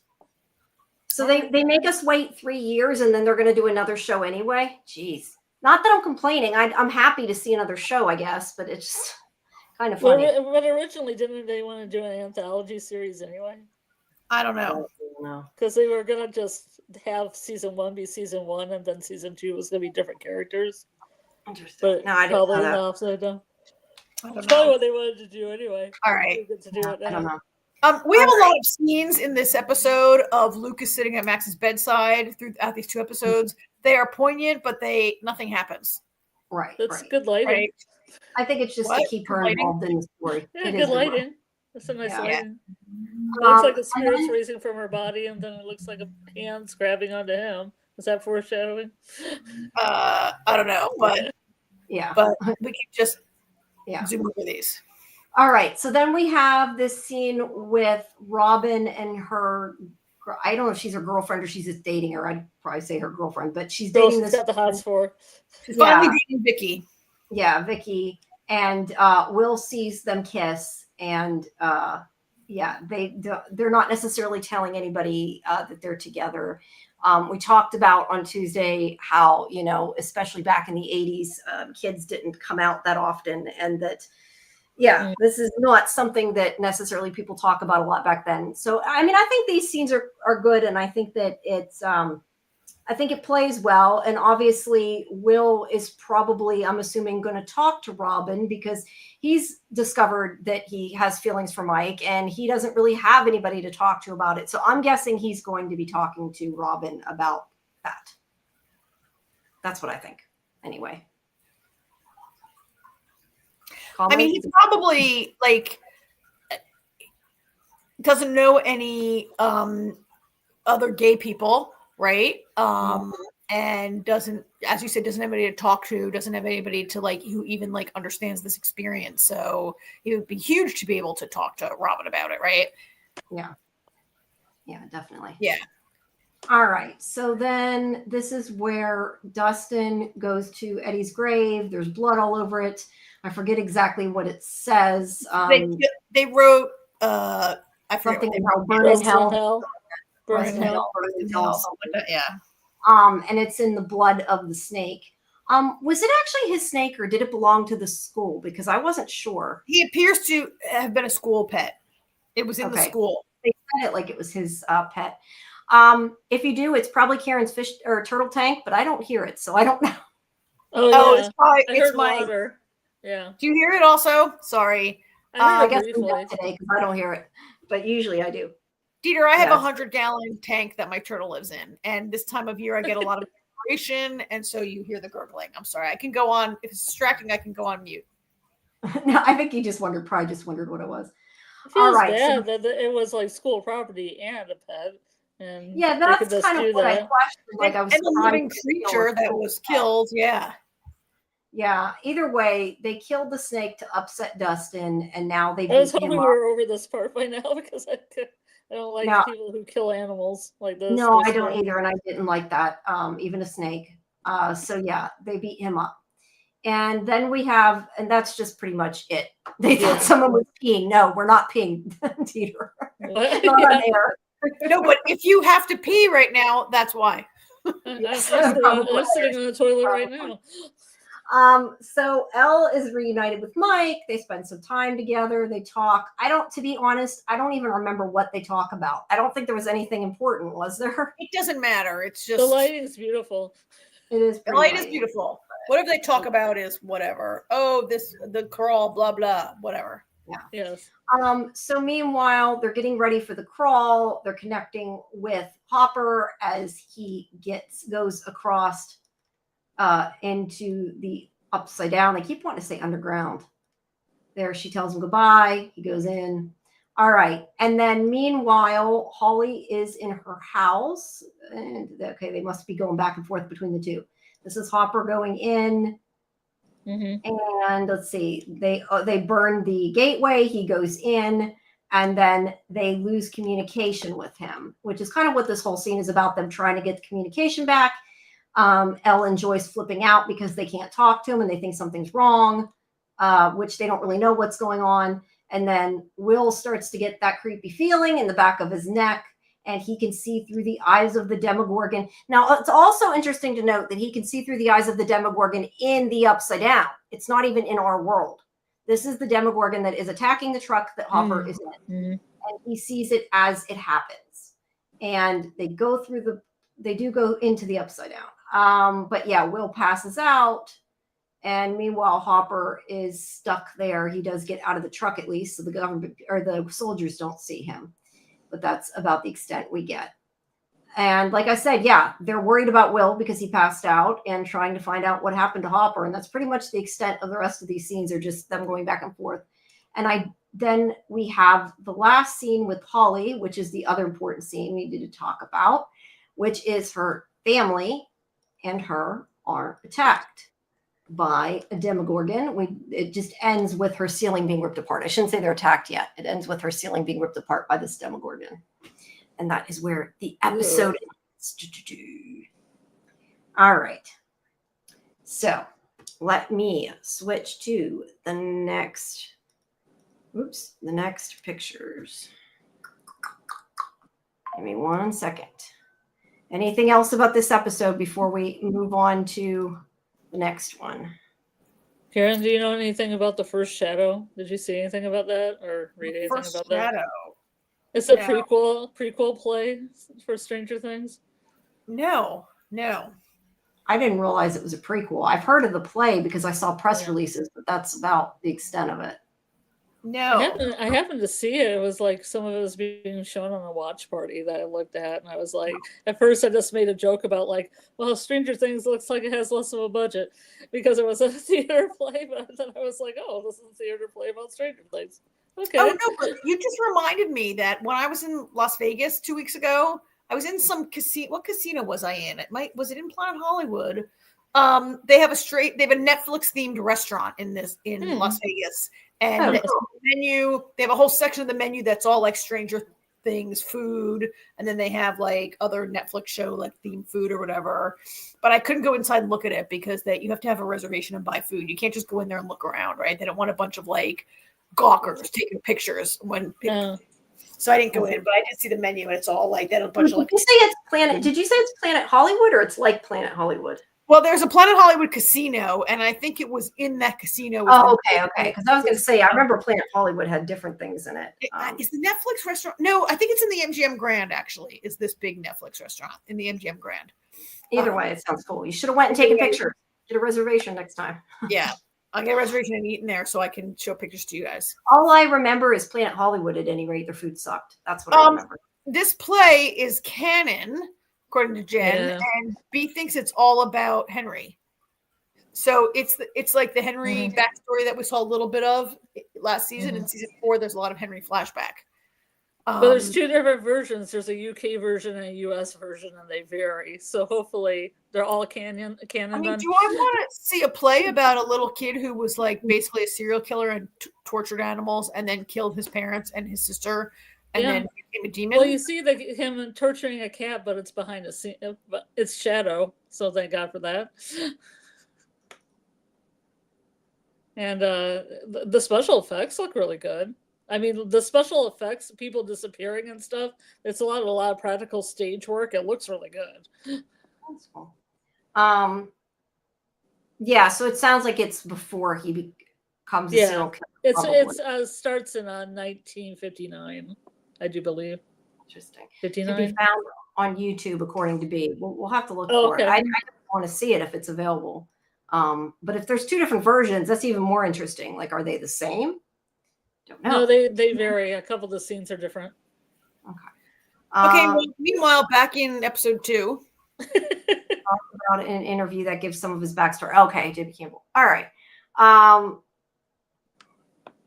Yeah, we'll have to. You could find it as a slime tutorial. That's funny. All right. So back to the show. So Holly is being pulled into the underground, but then you'll have to send it to us, Jen, or play it in a watch party The room. upside down. Why do you keep calling it the underground? I don't know. Upside down, underground, upside down. Sorry. You guys know what I'm talking about. All right. So she's being pulled into the upside down. She goes and tells her mother when she gets away. Her mother's like, what are you talking about? Don't make stuff like this up. And of course, that's what always happens in these kind of things, right? Because you're right. Parents never listen, never believe, never know what's going on. I'd appreciate that, Jen. That's great. Thanks. We'll have to have a watch party for it. But she sees that there's blood on Holly, and that suddenly makes her believe. And then they both see the Demogorgon that comes in. And actually, before we see the Demogorgon, apparently, her father is attacked by it outside. They know it's coming, I think, because it shows him outside going to get attacked. And then that's them trying to talk to Hopper. He doesn't get attacked outside. He gets attacked in the house, right? That's right. Okay, he's outside. You're right. He's outside. He brings the club in. He's outside hitting golf balls, and he comes in the house because there's all this disturbance in the house. You are correct. I just had a picture of him outside for some reason. I took it for when I didn't really. He was outside, and then he came inside. He was outside. You're right. He didn't get attacked there. But anyway, they're getting attacked inside. And there is a cool shot of the Demogorgon, and they're like not sure what to do. They're going to die. But her mother thinks fast and grabs Holly, and they go into the bathtub, and somehow they're both able to hold their breath for an inordinate amount of time. Yeah, amazing. And stay under there. But hey, it was still a good scene, even if it was slightly not believable. So they can't go by water? Are they? I don't think it's that they can't go by water. I think the Demogorgon was supposed to be stupid and didn't know they were in there. At least that's what I thought. I don't think it was stupid. It checks the whole bath. It was right. Like it steps up that step, that very 1980 step to the soaking tub. It takes the step. It is about to reach into the water and grab them when the father busts in with the golf club and distracts it. It was about to get them. I figured it didn't see them in the water, but you're right. It might have been about to. I didn't even think about it. I thought it was clear that it takes a step. Yeah. It steps on the mother's marabou slipper. It steps right up there on the step. Marabou slipper. Water. Yeah, Karen. Either way, it would have found them, whether it knew it or not. It would have. Slipper. I have a pair. They're great. So I thought maybe there was something with the upside down, because the upside down doesn't have much water in it. And I thought maybe it was like Signs or the Wicked Witch of the West. You throw some water on it. It's like, no, I think this was they were hiding, to be honest. I mean, I could be wrong, but that's okay. But the father comes in, sees the house has been just, broken, stuff's broken. And he's got his golf club, which is going to do no good. But he's ready to attack it. And there's a good shot of it too. It looks so weird when its pedal thing is shut. Yeah, apparently that guy was in a Target commercial before this aired, like testing golf clubs. The actor, you mean? The actor, yeah. That's funny. It is funny. I love that picture. It looks like a tongue, doesn't it? It's the one pedal. To me, it looks like a tongue. It reminds me of like half plant. They're half plant, and that's what I was saying earlier. They do look plant-like. Like an Audrey too, based on him. But it attacks the father, and then the two of them run out of the bathtub, and she starts whacking it with the wine bottle. Sorry, my nose is itchy. She starts whacking it with the wine bottle, and actually she's doing a really good job. Yeah, she does. It seems to actually hurt them. Let's see. B says they don't like heat, so I thought it was hesitation because it was hot, but it was going to get them. It could be. I don't know. I don't remember anything about water before. I mean, they don't like heat because I remember them getting like flamethrowers on them, but I don't know that it specifically is hot or it's just they burn. That's a flamethrower? Yeah. Yeah, I mean, it might just be they burn, like everything burns with a flamethrower. I don't know. I thought this was a great scene. I really liked the way Mrs. Wheeler, Karen Wheeler, she's she doesn't even really seem scared, but it's because I think her mama instinct has taken over. She's defending her child. She's doing what she has to do, smashing the wine bottle. And because I do love, there have been many scenes over the years of Karen Wheeler drinking wine. And she's just doing what she has to do to fight this thing. And she doesn't even like really have time to be scared. I thought it was great. And like, also for a character who has been totally clueless to the upside down and to what's going on. Right. Yeah. And then the father also, who is like a bit of comic relief usually, right? I thought it was great. Parents finally see it. She went into boss lady mode. She did. She's Mama Bear there. Yeah. And she's attacking them. And it does not work though, because the Demogorgon knocks her down and grabs Holly. And then we see Nancy and 11 show up. And now I didn't say it when we were going through the other ones, and that was why I think I left the picture in. When it showed them driving in the car, they know, I forget exactly what happens in the upside down or with the upside down that they know this is happening. I can tell you what happens. Elle saw them in the upside down or something, and that's no, we didn't get to the upside down yet. No. Okay. When Will had his prickly feeling and he saw the Demogorgon and he said it's coming for them, and when Joyce said coming for who, Will turns his head and looks at Nancy. Okay. And then that's when Nancy's like, oh shit, I gotta get home, and he's coming for my family. Okay. That's why they drove and showed up here. Yes, thank you. B says that father's milquetoast swearing was quite a contrast to Mama Bear Karen. Oh yeah, he actually said the words "heavens to Betsy." It's a good one. Yeah, that's funny. That's great. So anyway, Nancy and 11 make their way in, only to find her mother almost dead and Holly being pulled away. So her mother and her father are almost dead. But they don't see their father. Well, no, we don't see the father, but both parents end up getting transported to the hospital. Yes. They come in and they see the mother laying on the floor. And they see Holly being pulled away, and she tells Ellen's 11. I keep wanting to call her 11 or Ellen. 11 is going to go after Holly. She tells her to go ahead and go. So she takes off through the gateway portal, whatever the hell you want to call it, before it closes. Yeah.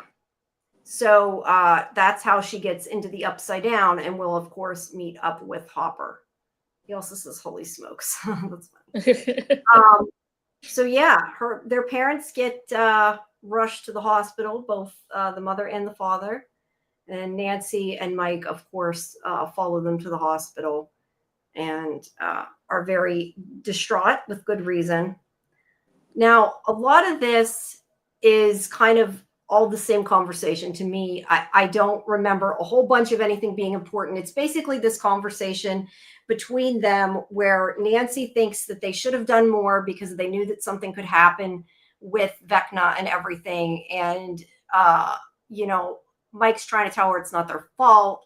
And Lucas weighs in and kind of agrees that it's not their fault. But that's basically what that whole conversation is, unless you guys have more to add. I don't think there was anything we learned from that. No, but I personally agree with Nancy that they could have and should have done more, because Vecna did show her all of this. Like Vecna in season 4, Vecna showed her exactly what he was going to do. And she saw her parents dead, I think is one of the things and Holly, I think is one of the things that Vecna showed her. And they've never even told their parents anything about it, right? And I kind of agree with Nancy that they could have, maybe when their little sister started seeing an imaginary friend, her mother would have been like taking it a little more seriously had she known about like the upside down and Vecna and everything, right? I kind of agree with her that they could have prepped the parents better. I don't know what you guys think. I kind of wonder how much they would have believed, though. I mean, obviously, I guess the parents have finally seen that something's going on because the earth cracked apart. But like, how much do the adults actually know about what's going on? Like, I just wonder if they would have even believed them if they did tell them. Would they believe Joyce? Would they believe Hopper? They could have had 11 come and like move a Coke can with her mom, right? Okay, that's fair. That's fair. Pumpkin. Yeah. I think yeah, he maybe can they could've. testify because Nancy's sitting around in her parents' blood. She got her parents' blood on her. Yeah. It's pretty Well, gross. yeah, it is gross. But either way, maybe they should have done more, but it's too late now, is, the gist of it. All right. So the police come in and investigate the scene. And this is where the general is, basically saying he's after 11. I don't know if he thinks he can't think she did it, right? Or does he think she did it? I don't know. See, I thought this was set up for 11 doing it because Linda Hamilton's character was going to go after her. I thought this was all set up. He's been trying to kill 11, definitely in season 4. I rewatched season 4, but nothing before that. He's been trying to get 11 for years of the show, right? Right. But does he really think she did it is my question. Or is he just going to try to blame her? Or... Well, he repeatedly refers to her as a freak. I think he just wants to kill her, but he considers her a freak of nature, which, to be fair, she kind of is. And he just wants to kill her because it's like a little bit of an X-Men vibe where like the government just wants to kill mutants, right? Yeah. I just guess I wondered if he was like trying to say she was involved in this, is what I'm saying. He's an army guy. They're not supposed to think. That's funny. They're supposed to follow orders. Yes, that's true. But he seems kind of mean. He seems kind of mean, and he like has a special wanting to get like he's a little bit like who's the guy that was trying to get Jean Valjean? Right, Javert. He's Javert. Jean Valjean. He's like really focused. Yeah, no, I just wondered if he was. I was trying to remember if he was blaming her for what happened to Nancy's parents. That's what I was like. I couldn't remember. I don't think he did. He knows. He's got to know it's Demogorgons, right? I don't think he really cares. Really, that Nancy's parents are dead, right? He's not like, oh, people are dying. Let me get her. He's like, no, I'm getting her because I'm just getting her. Okay, fair. So 11 arrives in the Upside Down. And she sees somebody and starts attacking them with her powers. And it is Hopper. I thought I had a picture when she got of him being hurt, but I do not. Yeah, I said you kind of disagreed with me, Karen. In normal world, no, she wouldn't necessarily expect to run into him. But in TV world, like because all I thought is like, wouldn't you like see who it is before you attack him when you know your father's there? Like, you know that it's going to be him. I feel like she should have at least made sure it wasn't him before she started attacking him, but apparently not. So I felt like she has no reason to think that she would within 5 minutes run into Hopper. I think in real life, no. I think she should certainly expect that if she hears a noise, it is probably a Demogorgon. I thought it was like justified. And then you and AJ were like, Karen, every show we watch is like people walking around the United States bumping into the same 5 people they know all the time, right? Yeah. That's why I said in TV world. I love how their set is like so detailed. Like you can tell that's if you look at it really closely, like that's just sort of a netting, but it looks really cool, All right. So meanwhile, the power has gone out at the radio station, and Robin needs to get batteries, and she is partially using this as time to talk to Will because Will wants to go after Holly. He thinks it's his responsibility to go after Holly, but also he wants to go after Holly because he doesn't want the same thing that happened to him to happen to somebody else. And his mother, Joyce, is like, you're not going anywhere. She's his mother. I get it. She doesn't want him to risk himself, but he wants to save his friend's sister. I thought that was Will's best argument that he's ever made, which was like, I don't want what happened to me to also happen to her. I can't just leave her there for that to happen. And I was almost surprised that Joyce didn't relent when he made that very persuasive argument. Yeah, no, I agree. I'm not sure what he is at this point supposed to do, though, if it's going on in the Upside Down.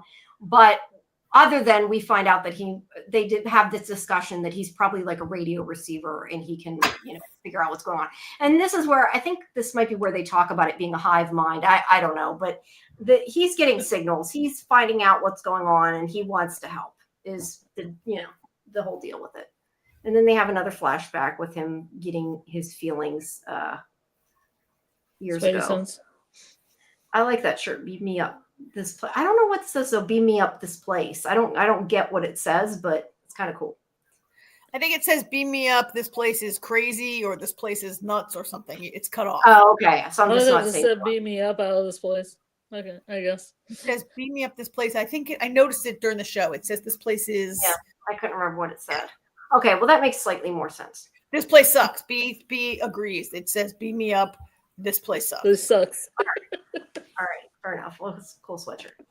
All right, so there's more of them. Then we see that meanwhile in the van trying to connect with Hopper, they are out of battery. So they need to get the van jumped so that they can reconnect Real with world Hopper. problems. And they're kind of fighting over it. And while Jonathan and Steve are arguing, this is where I think this is where Steve is like, should we get Nancy some flowers? Stop. And Jonathan, which I think was kind of like the smartest thing, is kind of like, her parents were almost killed. Why are you like, that's not what she's going to be thinking about. Like, and you're worried about that.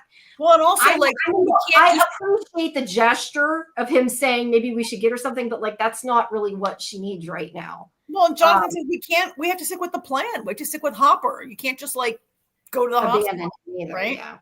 Right. I mean, they'll eventually go to the hospital probably, but right now but Jonathan says in this moment, Jonathan's reply is no, we stick with the plan, right?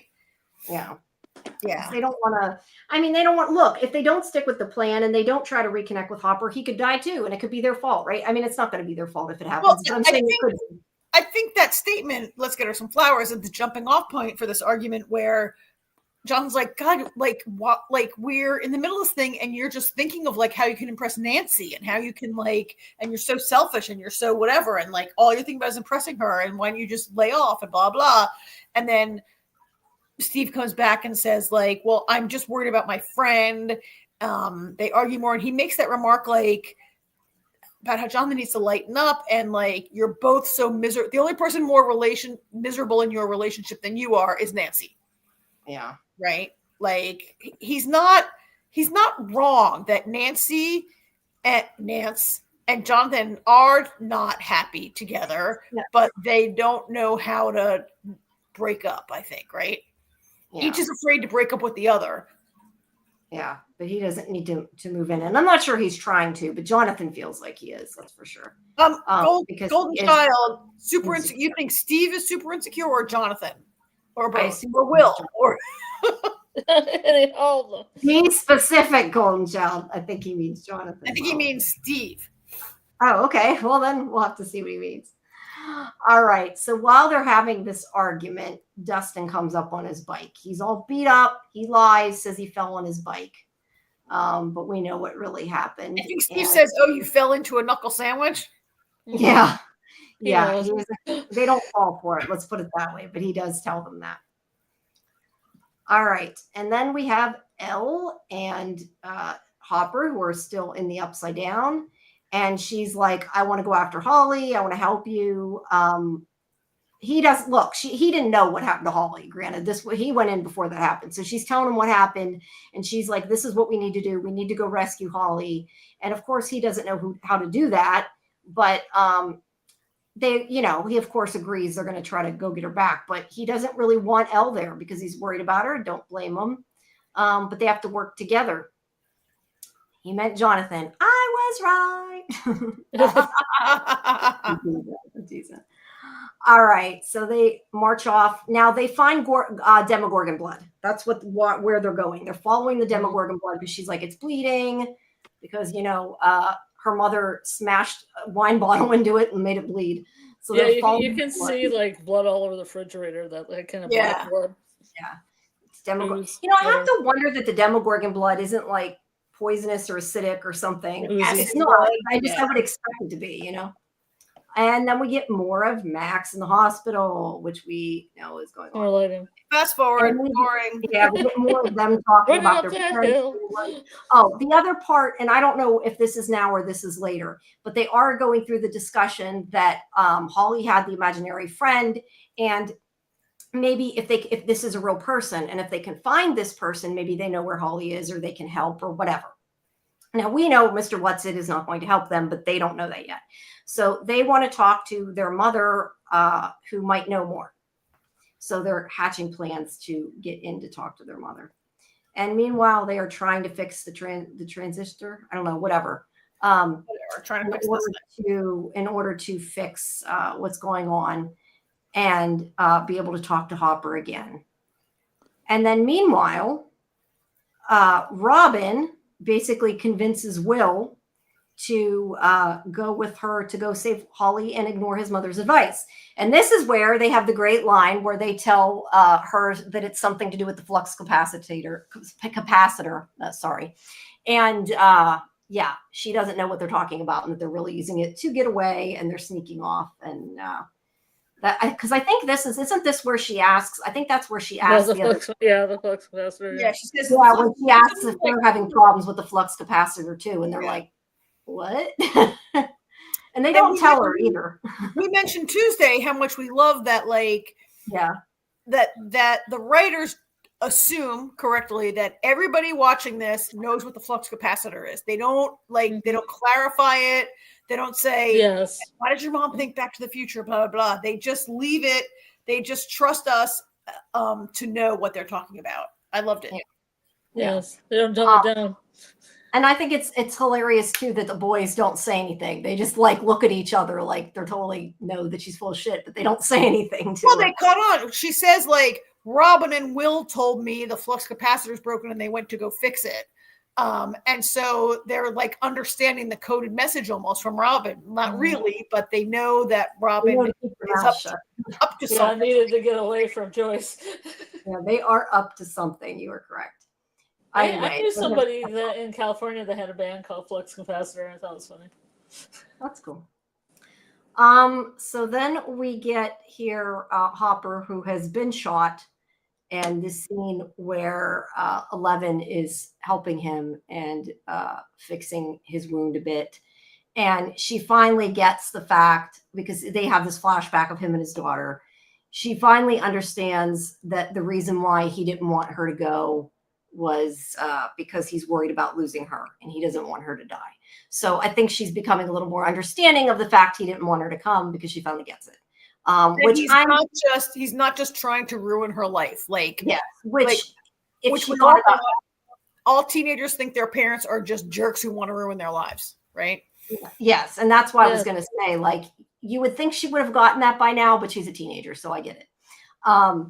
And she's not only a teenager, but she's really stunted. She had no childhood until she escaped from the lab, which was only like 2 years ago, right? Like, she has very little experience of life and a normal relationship with a parent. And oh my God, Doc Kaiju has seen Flux Capacitor perform in Brooklyn. I don't think it's the same one. Could be. Who knows? Perhaps. Bess Rogers. I don't know who Bess Rogers is. I know nothing about any music, so I couldn't be helpful anyway. But there you go. All right. So they Nancy and Mike are trying to talk to their mother, and the doctor's like, no, you can't go in. She needs her rest. Her larynx, I think he says like her larynx has been ripped or something, and she can't talk for right now. Go away. That's pretty much what happens in this scene. And let her rest. Yeah, let her rest. And they are not too happy about this because they're trying to save their sister's life and they can't convince This them. is like a very 80s thing also, to like, the mother's out of surgery. He won't let to not let kids into the parents' hospital room is a very, like, it's a thing hospitals used to do. And to not let people in, like I mean, if you've been with anybody who's had surgery in recent years, often they're like, yeah, they're asleep right now. Don't try to get her to talk, but you can sit with her for half an hour as long as it's only one or two of you. To not let the children near their parent it's a very 80s kind of thing. They would never do that now, probably, right? Yeah. No, Nancy's probably over 18. Nancy's out of high school, right? She's over 18. Yeah. It's not good, but they are determined to figure it out. And then we have more in the car of them trying to get the signal back. And there is Robin and Will. And this is where they talk about him being a receiver. And understand. I think this is where they figure out that he saw through Holly's eyes. I'm pretty sure is where they have that discussion, and are trying to figure out. They follow. I think they follow his visions basically, to get more information.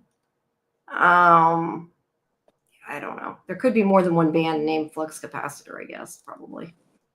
All right. So then there's more of the upside down here. And they run into a wall. Now, this is clearly not a man-made wall. This is clearly a upside down made wall. I don't know what those exact thingies are, but that does look like that could have been what Dr. K was cutting into. They look to me like blisters, like festering. I'm calling them egg sacs. That's what they look like to me. They look like blisters to you. There's something close. I agree with you. It looks like I don't think there are eggs in it, but I agree that it looks like an egg sack that we've seen. I think there's a Demogorgon in it. I think it's a little baby Demogorgon. Do you really think so? Do you really think so? It could be. I think it could be. I don't know. I think it's just a disgusting blister, but okay. Either way, it's a disgusting wall. And it's a very big wall that they cannot get over. Clearly. And if you were here on Tuesday, AJ said, "I haven't seen a wall that big since Game of Thrones." Yeah. Which in Game of Thrones, the wall is like literally supposed to be, I think, 800 feet high or something like that, right? Yeah. Was it made out of human flesh? Jello mold salad. See, now you're making me think, though. I really like, you know how like I made like that chibi alien from Alien Earth. I totally need to make like a little cute, little baby. Like, I'm gonna have to make a Demogorgon baby. I mean, I don't think that those are egg sacs or Demogorgons, just because there really aren't that many Demogorgons, right? But I have no idea. I just like that's what makes me think of. Yeah. I think it'd be funny if it was. Oh, I totally agree with you that that's what it looks like and makes me think of. But there's just not actually that many Demogorgons. You just break it open and that's your point. Golden Child says it's a festering super blister. Well, hey, I kind of question though, like my wonder, what I wonder, and I don't know, is okay. Like Elle ripped open a hole in the I want to call it underground again, upside down, right? But the upside down already existed. She just ripped a hole into it. She opened a gate, yeah. She opened a gate. Because it would be kind of interesting if Vecna was somehow connected in the sense that, like, as he's getting stronger, there are more Demogorgons and stuff, but that wouldn't make sense because they already existed, as far as we know. So, yeah, I don't know. So, I mean, I think the bigger question, aside from these blisters and whatever, is like, what is this wall? Why is it there? What is it walling off? And I think by the end of the episode, we start to get a hint at maybe what it's about, right? But like, why is there a massive wall? You already have a gate. You already can't get into the upside down without going through a gate. Like, why does there need to be a massive wall inside the upside down? Yeah, it's it's blocking something in the upside down. We just don't know what yet. Yeah. All right. So Nancy and her brother Mike have this idea to go incognito to get into their mother's room because of course they do, right? Yeah.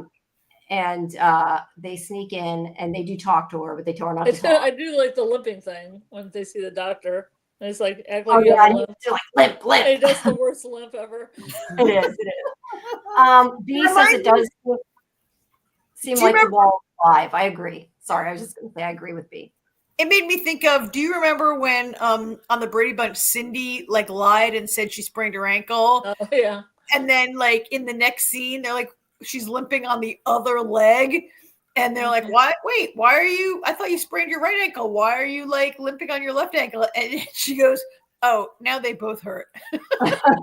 Yeah, that's how Mike was with the fake brace. Pretty much. So they ask her about Mr. Whatsit. And well, first she asks about Holly, then they tell her about Mr. Whatsit.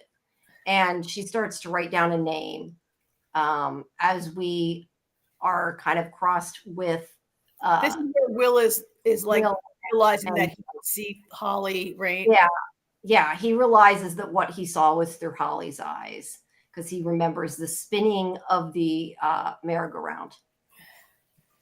Yeah, which looks different there. So that is not Jamie. If you went back to the previous picture, from episode one. Mhm. She's not laying against the red background. She's laying against like a yellow circle with another color around it, right? Like this is a totally different. I don't know if this is a continuity error or if it's in. And hold on, I'm looking. I'm trying to find it. Oh, it is. It is. Yeah, it's different. Do you have the other picture? Can you flash it? Different. Yeah, hold on. Let me open it. I gotta open it. It reminds me of From either way. This little merry-go-round. Yeah, I think it's nice and not dingy and rusty. Okay, hold on a second. I gotta. Okay, while Jamie does that, I will tell you, Scarlett, that last week when I drove home to New Jersey, I went like a different way, and I drove like sort of near Rutgers University, and there was an apartment building, and I stopped my car and took a picture because the building is called Colony House. Nice. And then I got in my car and drove away really fast, and was. You didn't go in looking for like mannequins with I did not. Cigarettes hanging out of their mouths. Jamie, we're seeing your title card, Stranger Things. I know. It's not. I'm trying to figure out why it's. Oh, I think I changed the wrong one. Maybe. Well, no, that's not. There's the. There she is. See, she's laying against the yellow background here. Yeah. And then when Will has his sort of like vision / memory / whatever's going on. See, it's red, it's yellow, and then it's green. It's like circles, like a rain. I'm pointing at it like you guys can see me. Like a target. Like a target, concentric circles of different colors. And then in the image that Will sees, it's red. And it's metal. Like it's got little it's textured. And it's textured, right? It's like it's a totally different merry-go-round. This one looks more like cement. Yeah. That is strange. I don't know why it does not want to switch back and forth between the pictures, but that's all right. You'll get it in a second, right? Yeah. I don't know. It's being annoying. It's just not listening to me for some reason. There we go. Yeah. But yes, it's completely different. You're right. Which also dressed a little different. Might be a continuity error, unless she also doesn't have that flower thingy at her throat, right? Yeah, I don't think this is a continuity error. There's a lot of things different. Yeah, she also had a jacket on, and the other. Yes, she has. It could have been a different time she was on the merry-go-round, but yeah, but it's a totally different merry-go-round. It is. No. I'm agreeing with you, but you know what else I'm seeing too? Is that what you said about the necklace? Yeah, she's got a necklace on the other one she doesn't have here. So it's either a different time and a different merry-go-round, or it's a continuity error, or maybe we're completely wrong, and maybe he's not really seeing through her eyes, and we're just assuming that because he said that. Or maybe she's already in the upside, in that Vecna dream world, which is like a different merry-go-round entirely, right? True. Yeah, because this red merry-go-round looks much more modern, where the other one looks more dirty. So it would make sense. It's older. Like, not that he's in a place necessarily. This would be like a dream place merry-go-round because it's nicer. Imagine what Will's imagining she would have looked like. It's a creepy one. Yeah, I don't know, but that's interesting that it's different. I wonder what people have said about it. That's really strange. I didn't notice it until now when you. No, I didn't notice it either. So I'm curious what people said, but I would say that you, Scarlett, just said maybe it's because she's in the upside down now. Yeah, maybe the older merry-go-round is in the upside down. I don't know. The older merry-go-round was when she was with her teacher. So if one of them's the upside down, it would have to be this red one. So that's very interesting.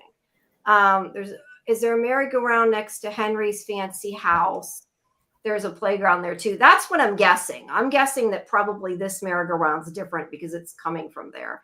And in the picture of the one now, if he's seeing where she is now, she has that necklace on, which I'm guessing is probably that. Is that that Mike gave it to her after that merry-go-round? Yeah, so that would make sense. Interesting. And if that's the case, they really pay attention to details, and that's pretty cool. So I appreciate that. That'd be the opposite of continuity error. It could be, and we're just totally putting more into it, but we can hope. All right, so then we see other kids getting off the bus, and I'm not sure why I took a picture of that, or if it was even relevant that there's other kids there. Well, the kid behind them. Yeah, but that isn't yet. He's going to be in episode 3. So it could be foreshadowing that, I'm guessing, but it's not relevant right now. All right, so then we see Holly going up the stairs with. Can we just look at this and remember that she's supposed to be 7 years old? It's a problem. It's a big Yeah, problem. she has a really husky voice for a 7-year-old, let me tell you. And quite a little her little behind there is becoming a little she's clearly in adolescence, this child. So the actress is currently 14 and was probably maybe 12 when she shot this. Yeah, she's definitely not 7. And we did talk about this a lot on Tuesday. I just don't understand, if they were recasting her anyway, why they didn't cast her the right age. The only thing I can think is maybe since all the other kids were so aged up, they wanted it to be kind of the same. So they look mature. I don't know. Yeah, or maybe it's a thing with filming, easier to film. But she's not above 18, so it would still have all the child rules. So I don't know. Yeah. It's just Yeah, I mean, well, maybe if she's 7, but the other actors are now like 20, that it's like really. Yeah, that's what I said. Maybe they didn't want such a like. But I've been with those other characters for like 5 years, so I can understand and accept their having aged. But to recast this character, so cast at least a 9-year-old to play her. Maybe a 7-year-old is difficult to work with laws and just being a little kid and all. But 8, 9, 10-year-old, but like this, and this is why we'll talk about this again in the next episode, why her age is a problem for me understanding like her behavior as a 7-year-old. I keep forgetting that she's 7, right? Yeah. It reminds me of Claudia for Interview with the Vampire. Yeah. Well, she was supposed to be like 14, but the actress is 19, but they should have got a younger actress because it doesn't make any sense. They say something in this episode about how old she is, I think, don't they? They make a mention of it, so you know. Well, there's a conversation. The Wheeler parents have an argument, and it's funny because they're arguing, and Karen is like, she's not 5 anymore. Do you know how old she is? And the father doesn't answer. And Karen Wheeler's like, you don't even know how old she is, do you? You don't know how old your daughter is. And I'm like, oh, are you talking about none of us know how old she is. None how old she is. Yeah. But in season 4, there's a discussion of a gun in the Wheeler house, and Nancy says, there's a 6-year-old in this house. I keep track of the guns. And she was 5 when the whole show started. So she's definitely supposed to be 7 in this season. And this actress is now 14. So I'm guessing maybe 12-ish when they, like 11, 12 when they shot it, right? Yeah, they definitely should have. Look, the actress is doing a fine job. I just think that it would have made more sense to cast somebody young since they're recasting anyway. Yeah. All right. So they do get to talk to their mother, as I said, and she writes down that Mr. Whatsit is actually Henry. And this is kind of a, dun dun dun moment. And then we see Henry taking her into his house. Now, we also had this discussion. And if you go back. She's not wearing the jacket, right? She's dressed as she is on that red merry-go-round. Right. I feel like they squashed her down a little bit so she doesn't look as tall as she was. Is that the merry-go-round there? That's the merry-go-round, Jamie. Good spot. Good spot. I'm smart.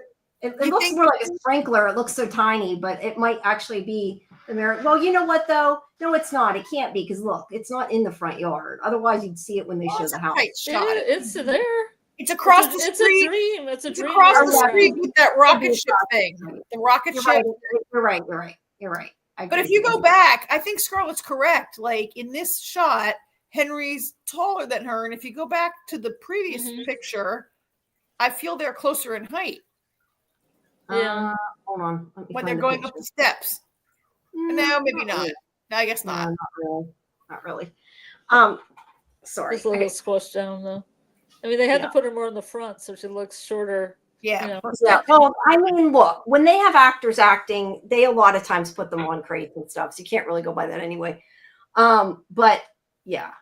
Yeah, but it's hard when you have a scene like in an Interview with a Vampire with Claudia and she's as tall as the policeman she's talking to. And the policeman's like, hey, little girl, it's like, she's like taller than you are. Yeah, that's kind of makes it hard. Yeah. But yeah. So this is the end. This is pretty much the end, yeah. So it's a nice house. It is. I like it. It's a cool Victorian house. So given that we see this house, we know in the Upside Down this house is old and decrepit. and as is everything in the Upside Down. And we know in the current Hawkins, this house is old and decrepit and hasn't been lived in for a million years. And here it is looking beautiful and nice. So do we think that, okay, so Scarlet, we had a conversation on Tuesday. Yeah. I want to hear your opinion. Jamie and AJ and I discussed, is this like happening kind of in Holly's mind? You know how in season 4, like Max was like kind of tied to an upside down tree, tentacle tree, and stuff was in her mind, or it was suggested that, I think AJ suggested or Jamie suggested it, that did Henry like put a glamour on Holly so she thinks she's seeing a really nice house when it's like a decrepit inside out house? Oh, interesting. Yeah, it could be really. It could be just like a dream place. Can it be like though. a dream place? Like like in her mind, kind of, right? Yeah, like maybe appearing to everyone though. Maybe just a thought, like somebody's projected thoughts or something, like a dreamscape. Or is this what the wall is protecting? That if you could get inside the wall, there's like he's created a really nice looking environment. Essentially, I think it seems to me, in my opinion, to be more likely that it's inside his or her mind, or it's a memory. Just because, like, look at the sky. Even if he made that behind the wall, the sky wouldn't look like that. It would be all dark and, upside downish. Yeah. So, I tend to think that. Okay, go to bed now. Okay, go to bed. He thinks. Sorry, I'm just helping them. He thinks Holly's in one of those pods that we saw in season 4, and he's created this in Holly's mind. Yes, we've seen his ability to do that a lot last season. I think that's the most. Does he create it in their mind or bring them into his mind, though? That's my question, because maybe I'm just not remembering exactly. I don't know, but there's a mind space. Like we've seen Elle go into that mind space, right? Like where she can go in to someone's like memory and see things happening and interact. So is Elle in their mind, or are they in Elle's mind? It's like or is it a real place that's been changed? It's a plane. The question is this a real place, or is this a dream or a mind or whatever, right? It'd be like Henry's dream, maybe? Henry's dream place? Like how he wants his place this to is look? how the house looked when his parents moved him into it as a child. Like when his right? parents were alive, Yeah, so it could be a memory of what it was. But, I mean, I think to B's point, I think the most obvious answer is usually the correct answer, right? Occam's razor. Occam's razor, although I don't know if Occam was talking about TV, but so for now, I think, I would assume for now that Holly is like tied up in one of those tentacle pods and he's created this in her mind. To what end? I don't know. Like, what is his purpose in making Holly think that she's entering a beautiful house with a nice little friend? He doesn't scare the shit out of her, maybe. But why? But he didn't care about scaring the shit out of Will or Max. Why does he need to keep her calm? That's a good point. Yeah. Why does it matter? Maybe he's trying something different. Maybe he's like, scaring the shit out of them didn't work, so he's trying to appeal to their sensibilities. I don't know. I guess I thought I saw a picture of his family or something. I thought he had a sister, but I can't. He did have a sister, and he killed her. He murdered, yeah. Yeah, I thought maybe she reminded him of his sister. She had long blonde hair. She did have long blonde hair. Yeah. Maybe he's trying to recreate it. Like maybe, a good he wants to recreate his family, and he needs a little sister. Yeah, and he could need somebody to represent him too. And I don't know, just an idea. But yeah, I don't know. I think it's Henry's mind. I mean, she's all clean and has both of her shoes. Yes, remember she lost one of her boots in the house. The Demogorgon grabbed her, and her shoe came off, and she had only one shoe for the whole rest of that. Yeah. And now she has two. Good observation, B. I didn't even notice the shoes or think about it. You're right. Those are some funky boots. I think they're made out of, I don't know, something. They're made out of like rubber rain boots kind of looking things. Fringe. But she only had one because the Demogorgon got one off her foot. You're right. And Wow. he did too. So that's one sign that it's a dream type place, right? Yeah. Mm-hmm. Let me ask you though, does she not? I mean, she remembers what happened, right? Like, that's what he rescued her from the Demogorgon, I guess. We don't know if she remembers what happened. There's not a discussion of that in this episode. I guess, but my guess is she maybe thinks he rescued her from the Demogorgon, but I don't know. I mean, really, from what happens here, there's almost no there's very little conversation. Yeah. And she does not indicate that she has been through anything traumatic and that he saved her and where her shoe came from. Like none of that. So I don't know if she remembers. We don't know. Maybe we'll find out in the next episode. Maybe we won't. I don't know. I feel like if she did remember, wouldn't she be asking like what happened to her parents? But I don't know, because you're right, she might not. So she might be, but she wouldn't be in the end because it would ruin the impact of this final scene. Yeah, true. Which is meant to just shock us that it seemed to me she might not remember, because if she did, she'd be worried about her mom. Yeah, that's what I was saying. She might be freaked out or would be freaked out. But then again, if it is in somebody's mind, we also don't know how time passes either. There's that possibility. So I don't know. We'll have to wait until episode 3. Yeah. So did you guys both like it? How it measures up? I know that if you were here on Tuesday, AJ is he's annoyed. AJ was not in a good position to appreciate this. AJ is so annoyed that he had to wait 3 years that he feels like he's kind of over it. And he's like, I forgot about things like 2 years ago, and I don't really care about it. He's watching it, but he didn't enter with a spirit of enthusiasm. Let's put it that way. You're saying you get that, Scarlet? Yeah. Yeah, I get it, because I kind of tapered off after season 3. And season 4 didn't really grip me as much. Season 4 was not great. So I was kind of like, but I'll finish it out because it's the last, season, right? I'll show up. Yeah. I enjoyed it though. Like I agree with you, and I get that, but I also enjoyed this so far. Although I do think that the beginning was a little slow. Now, granted, we're only talking about the first 2 episodes, but parts of it were a little slow, I think, with all the planning in that. But I kind of like it and appreciated all that. Well, it wasn't planning; it was execution. That had been planned. Yes, but to us, because we haven't seen it, it's plain. You're right. But I'm saying like that part was a little slow in a way, but I appreciate that they showed us that at the same time. So I found it to not be slow at all, but I rewatched season 4 right before, like only in the last week before this premiered. And season 4, the gang is separated across the country. They're not together. And you don't see a Demogorgon until the second to last episode. There is no upside down action almost at all in season 4 until the very last minute. Yeah. It's all people driving around in cars and talking to each other for almost the entire season. And so this seemed to me to be really pretty action packed for the first 2 episodes. I mean, there's monsters almost from the jump. There's tension. There's danger. In a way, I don't think I necessarily thought it when I was watching it, but thinking about it now, I feel like there was a lot of that. But I don't know. I guess there really wasn't. It just looking. If you had just watched season 4, you would be struck by how actiony much action it is. Yeah. That's fair. Season 4 was like so much talking, and people, like most of the season was Joyce trying to get to Russia and like the boys trying to get to 11. Yeah, and there was a lot of that. And it was very 11's journey to get her powers back, which, I mean, every show where the hero loses like all superhero shows get so boring at the point the hero loses their powers. Like, I'm not watching to watch a human. I'm watching to watch a superhero. Their powers back. Right? Yeah. True. Good. All right. Well, we will pick up with episode 3 next week. So everybody join us again next week, 9:30 Eastern.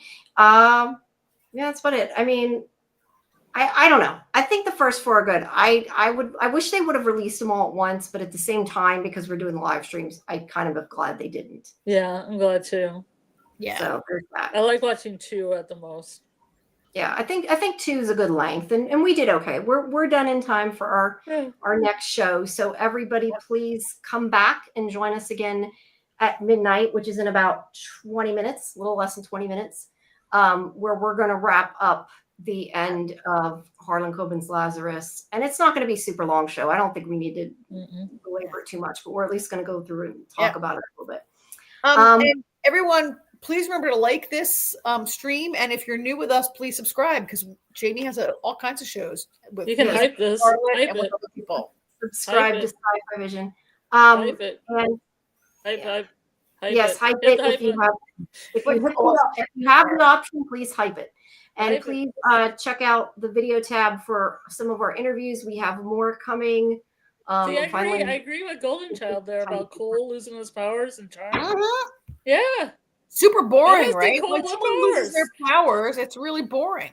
Yeah. That's funny. So yeah, like I said, join us at midnight, and then on Monday at 11 Eastern, well, at 9:30 Eastern, we have in the watch party. We have the watch party for it, and then 11 on Monday we have the next episode of The Artist. So we do have a watch party for that. If you want to watch along with us, please, if you haven't, make sure you join Discord for our watch parties and everything else. And then Tuesdays is Fandom Access, and then Thursday we'll be back here again. So yeah, and what else? I feel like there was something we were talking about that was coming. We were doing. Oh, I know what we were talking about. Doctor Who is this weekend. I didn't even realize it was this weekend. That's how behind I am with things because of the way my life's been yet lately. Because I have not seen it. I don't know if you guys want to do a show with it or what. We'll have to talk about it. But we're definitely either way going to cover the new series, the new Torchwood spinoff. It's called Between the. What's it called? The Land and the Sea. Between the Land and the Sea, right? Something like that. I think it's called. I'll find it. I don't think it's called Between the Land, the War Between the Land and the Sea. The War Between the Land and the Sea. I mean, I think the Torchwood spinoff. Yeah. So I'm excited to watch that, the Doctor Who Christmas special. But next week on Phantom Access, we have. I don't think there is a Christmas special this year. I think it's next year. I don't know. But either way, we'll talk about what we're going to do for that, guys. So just watch YouTube and Discord for the schedule for that, because we'll be covering it. And I know, Scarlett, you had asked about covering Fallout. I got to watch season 1 of Fallout and see if I can get into it. If I can get into it, I'd like to cover Fallout. I just didn't like it the first time. I really didn't like it, but so many people like it. I hate it. So, I'm out. Count me out. Hated it. That's fine. No, I gotta try it again. All right, guys. All right, you guys. All right. I will see everybody, I guess, but Karen, unless you're sticking around, in about 13 minutes, 12 minutes, something like that. 15 minutes. All right. Yep. All right, everybody. Have a good night. And we'll Right. see you next one. Bye-bye. Turn up the love and everyone. Good night.